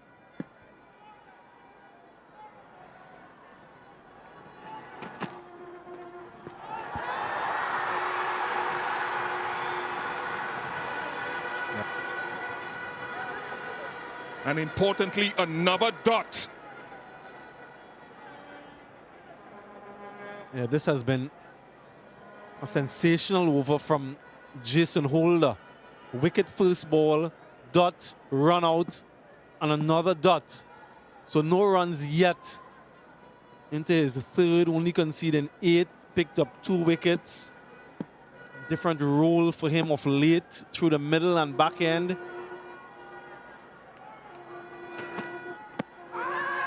Very full, very full, very full.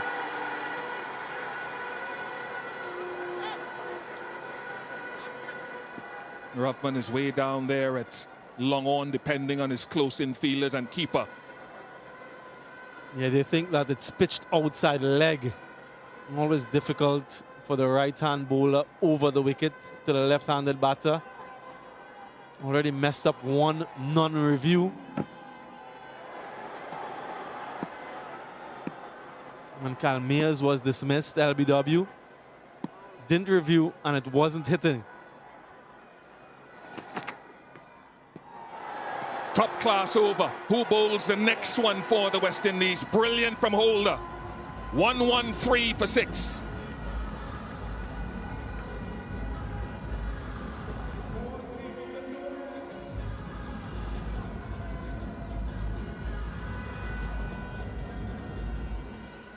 Yeah, these are the options for the West Indies. 4 bowlers with 1 apiece. Just the 5 bowlers used in the innings so far. Holder, the standout. Hussain has been really good.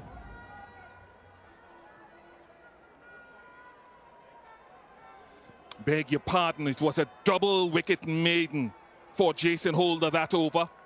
Hardik Pandya and the run out of Samson. Top class stuff from the elder statesman.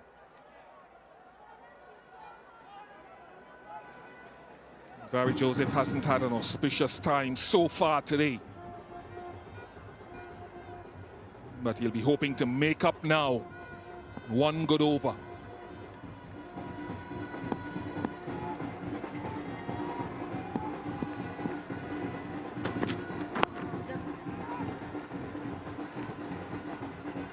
Yeah, based on the feel that he has, that's the line that he'll be targeting to the left-handers, asking them to hit into the wind. No deep third. Can't afford to be wide outside off stump or any width for that matter. Let's see if it remains the same for Kuldeep. No, the third goes back. Who comes in?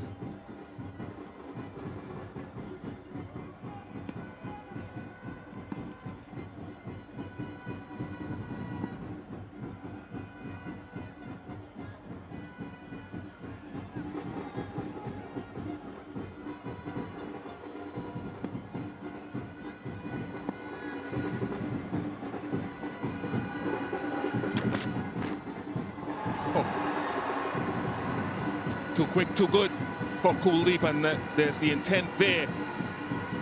With the asking rate now at 9.82 per over. Every dot delivery just puts more pressure on the batting team. Kuldeep trying to go inside out with the wind, not making connection. 36 from 22.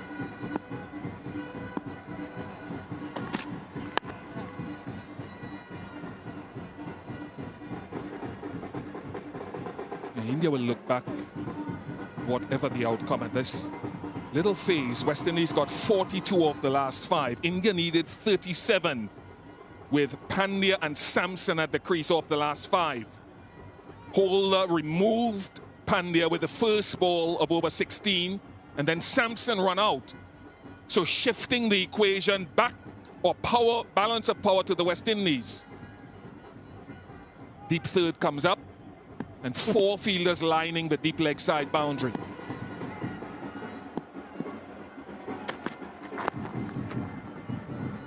Just one.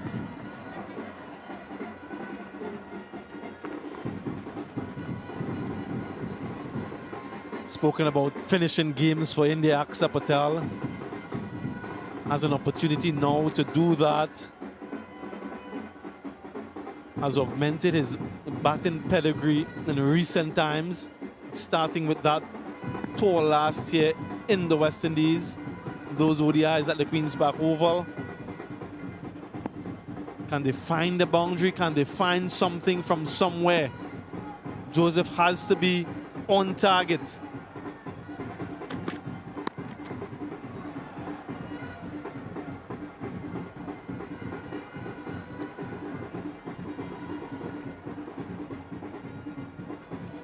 Just the little things you've heard all the commentators talking about, restricting the scoring or just trying to force India to score big in that leg side to the east. And that has been a key part of this matchup now. Can Joseph close out this over? What's the safety delivery?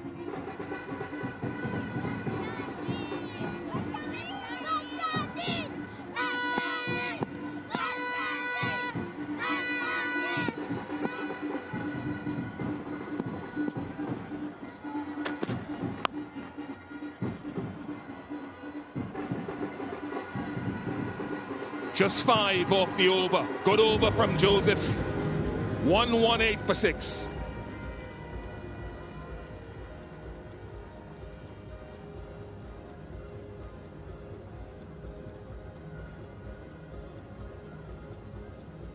Yeah, that middle order from Surya Kumar all the way down to Samson, getting something of a start.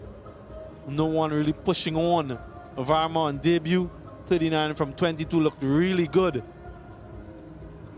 A lot depends now on Aksa Patel.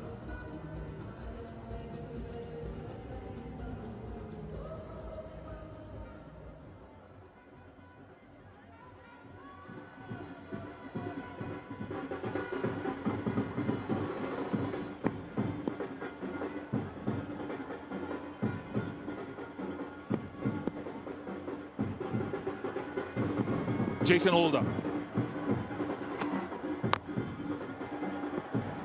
Just love the way he's used that off cutter to right or left-handed batter. 12 dots in 3.1 overs so far today. Yeah, the key has been the length, hasn't it? Not too full and not too short in that right area, just to get enough purchase of the surface and also to challenge the batters from a wicket-taking standpoint.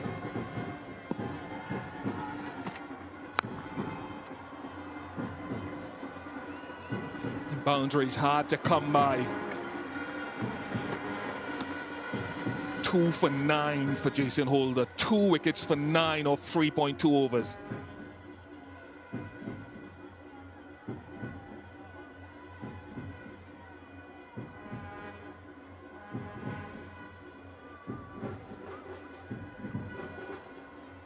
Really hot and humid conditions out in the middle. You can see the beads of perspiration there.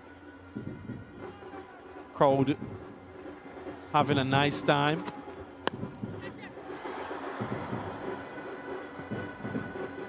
Still just one.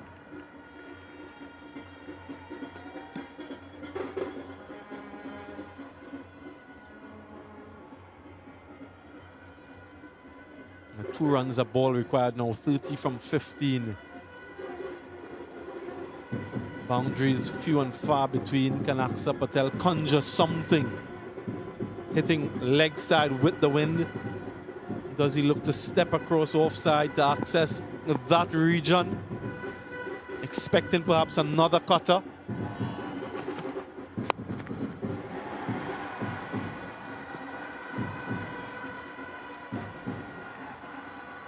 Get a couple. You're looking at the options for Ruffman Powell for those last 2 overs. Obed McCoy has 1 left, as well as Romario Shepherd. McCoy with the wind coming off the east might consider bowling him from this media center end opposite to Jason Holder.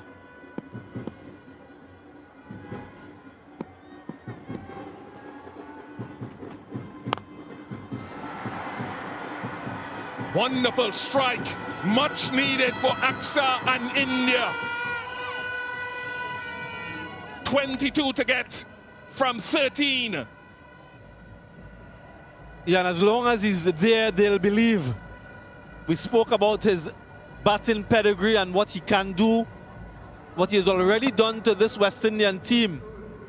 87-meter hit, just missed his length. Jason Holder has been exceptional to date. Still 1 delivery left. Does Aksa just take a single and get the strike, or does he go for another?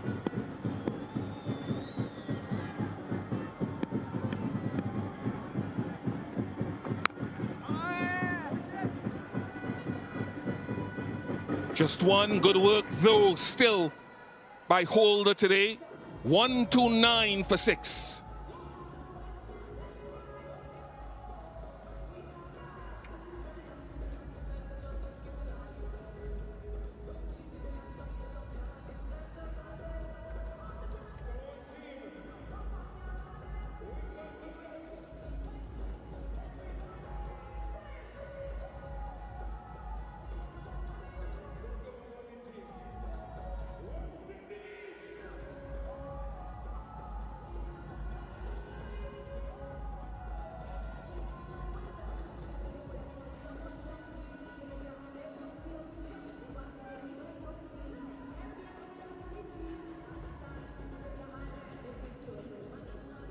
.21 to get, and Obed McCoy, who has been a specialist end of innings bowler for his franchises and the West Indies team, will hope to use that strong leg side wind, and as predicted, he's come in from the media center end, which means Romario Shepherd will have whatever is remaining, I think, from the last over.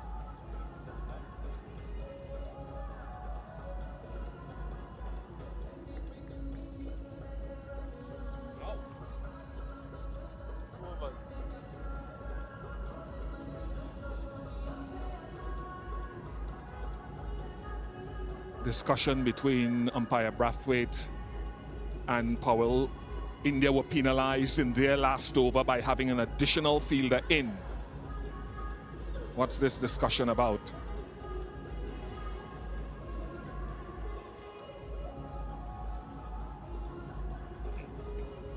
Yeah, West Indies will be penalized for 2 overs. Having an additional fielder in the inner circle, so just 4 outside allowed. Makes it that much more challenging for the bowler. No long off. It's high. It hasn't got enough. Hetmeyer is already caught well today. Hetmeyer takes it. One less fielder or not, this crowd erupts as McCoy strikes and Hetmeyer catches again. Yeah, you can see from the way they're moving, the way they're running around, and from the crowd and the noise that they felt that they wrapped things up. This was the wicket they wanted. Aksa Patel tried perhaps to go over long off, but the slower ball once again, the cutter. Well watched, well caught. Shimron Hetmeyer, a good pair of hands. Aksa Patel goes for 13, 129 for 7.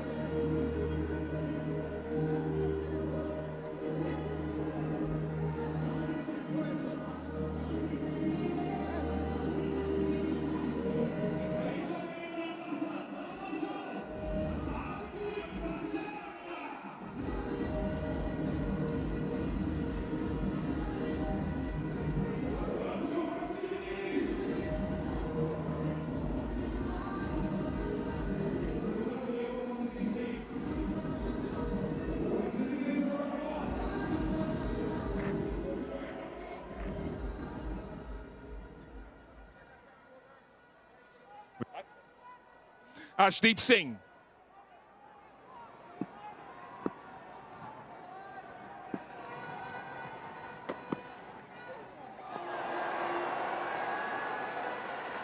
And once again, right, because of the cutter, because of the length of it, you have to drag it into the eastern side of the ground where the wind hits it, if it's not hit well enough, and it lands within the field of play. Yeah, very, very high. And very composed from Hetmeyer. Already took a beauty earlier in the innings. Away for 4.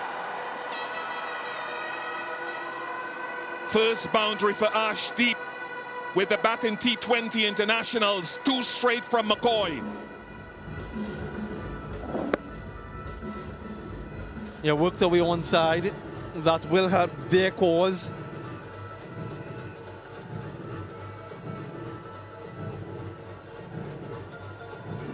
Obed McCoy has the most wickets for any bowler against India, just continues to increase that tally.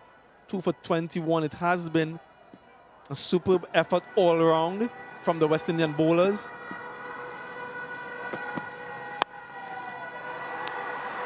Struck it again. Now 2 boundaries with the bat in his T20 international career, and it's critical. 13 to get from 8. Yeah, keeping the game alive. That was a shot of a batter, slapped wide off mid-off. Very confident and authoritative. Game on, game still on. What a contest we've had. The first one in this 5-match series has been captivating so far. Does he go at his feet? Does he follow him, go at his feet? Try to go at his feet, got it 2 straight, 12 required.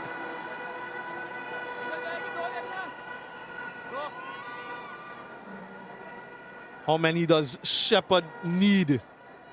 No doubt will be the one entrusted with the final over. No doubt some thoughts running through his mind. Romario Shepherd, his planning taking place. What does he want to do? Can McCoy give him more than 10? Just one. 10 for a super over.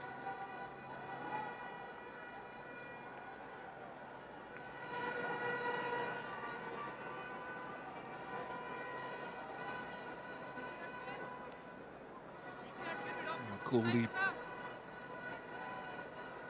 on strike for the last ball. Remember, one less fielder outside the circle. It has caused a little bit of pressure up to now. Down to that fielder. For one again. We are coming to the last over with 9 for a super over, 10 to win. 140 for 7.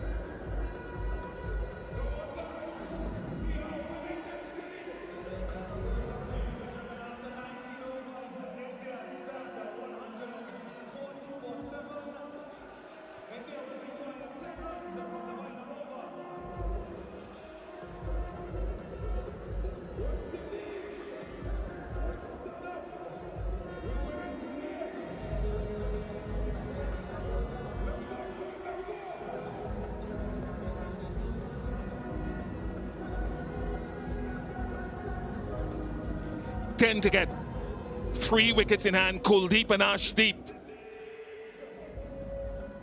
at the crease. Romario Shepherd, a chance to continue to try to establish his credentials. Death bowling has been a little bit hit and miss in the last few years.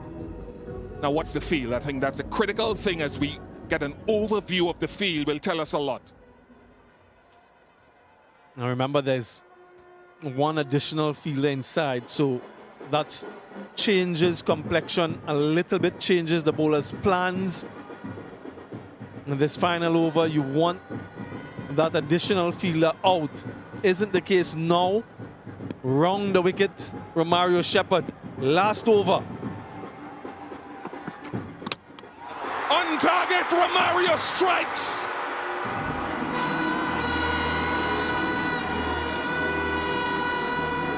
Fingers and maroon colors moving towards the man from Berbice. Sierra Yorker, let's look at that. Slow arm action, zoning into the stumps. You miss, I hit, and hit he did. Kuldeep goes first ball of the final over for 3. 140 for 8.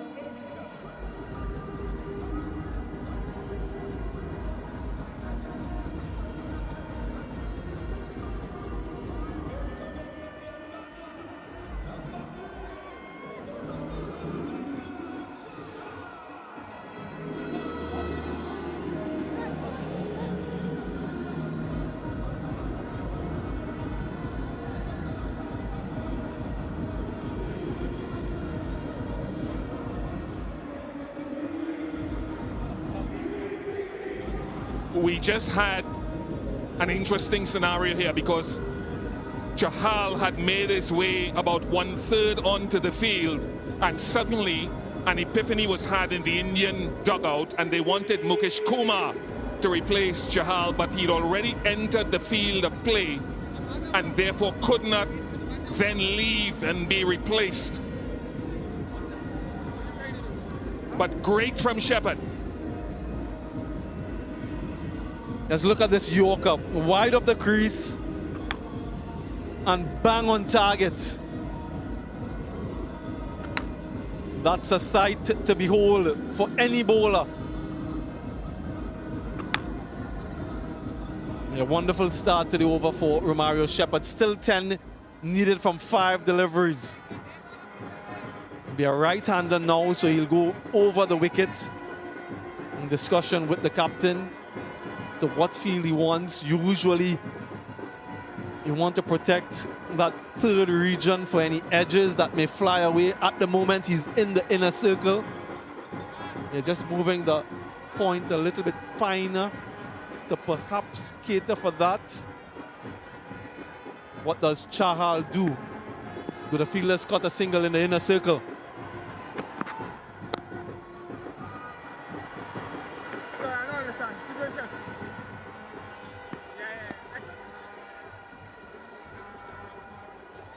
We've seen Arshdeep Singh in the IPL once or twice swing his bat lustily towards the end of the innings, and he's shown with 2 boundaries that you don't mess with your length against him.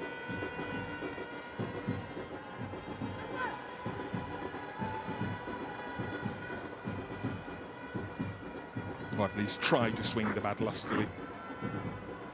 Right.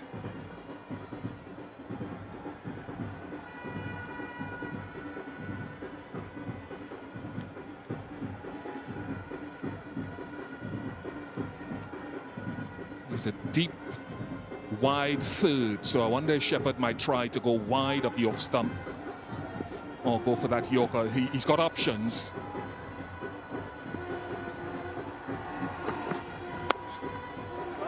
Good bowling to your field. He went for that Yorker, a touch wide of off stump.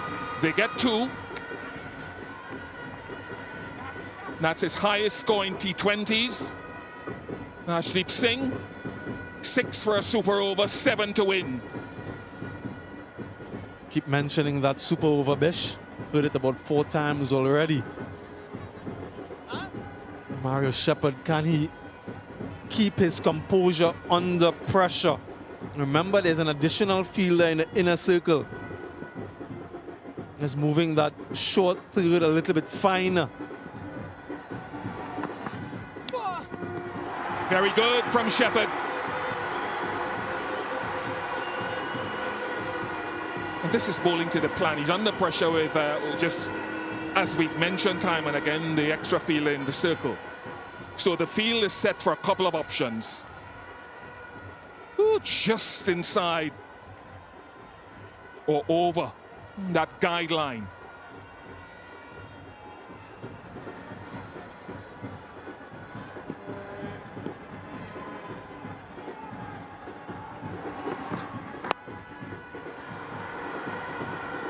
Just 1 again.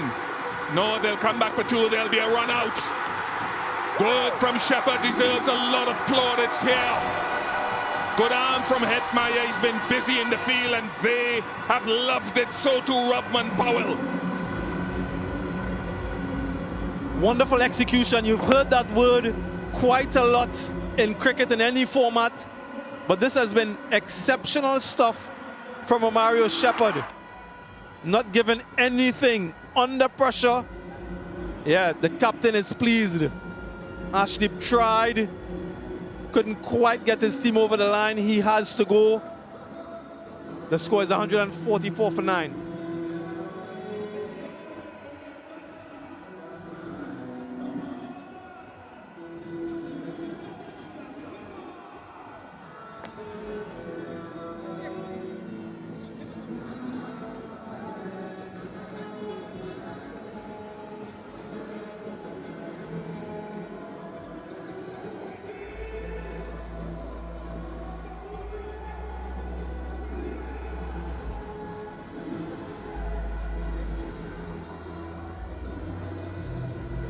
Mukesh Kumar with 1 legal delivery left. India need 6 to win. A chance for the West Indies to add to their success of the South African tour earlier in the year where they won the T20 series. 3 deep leg side.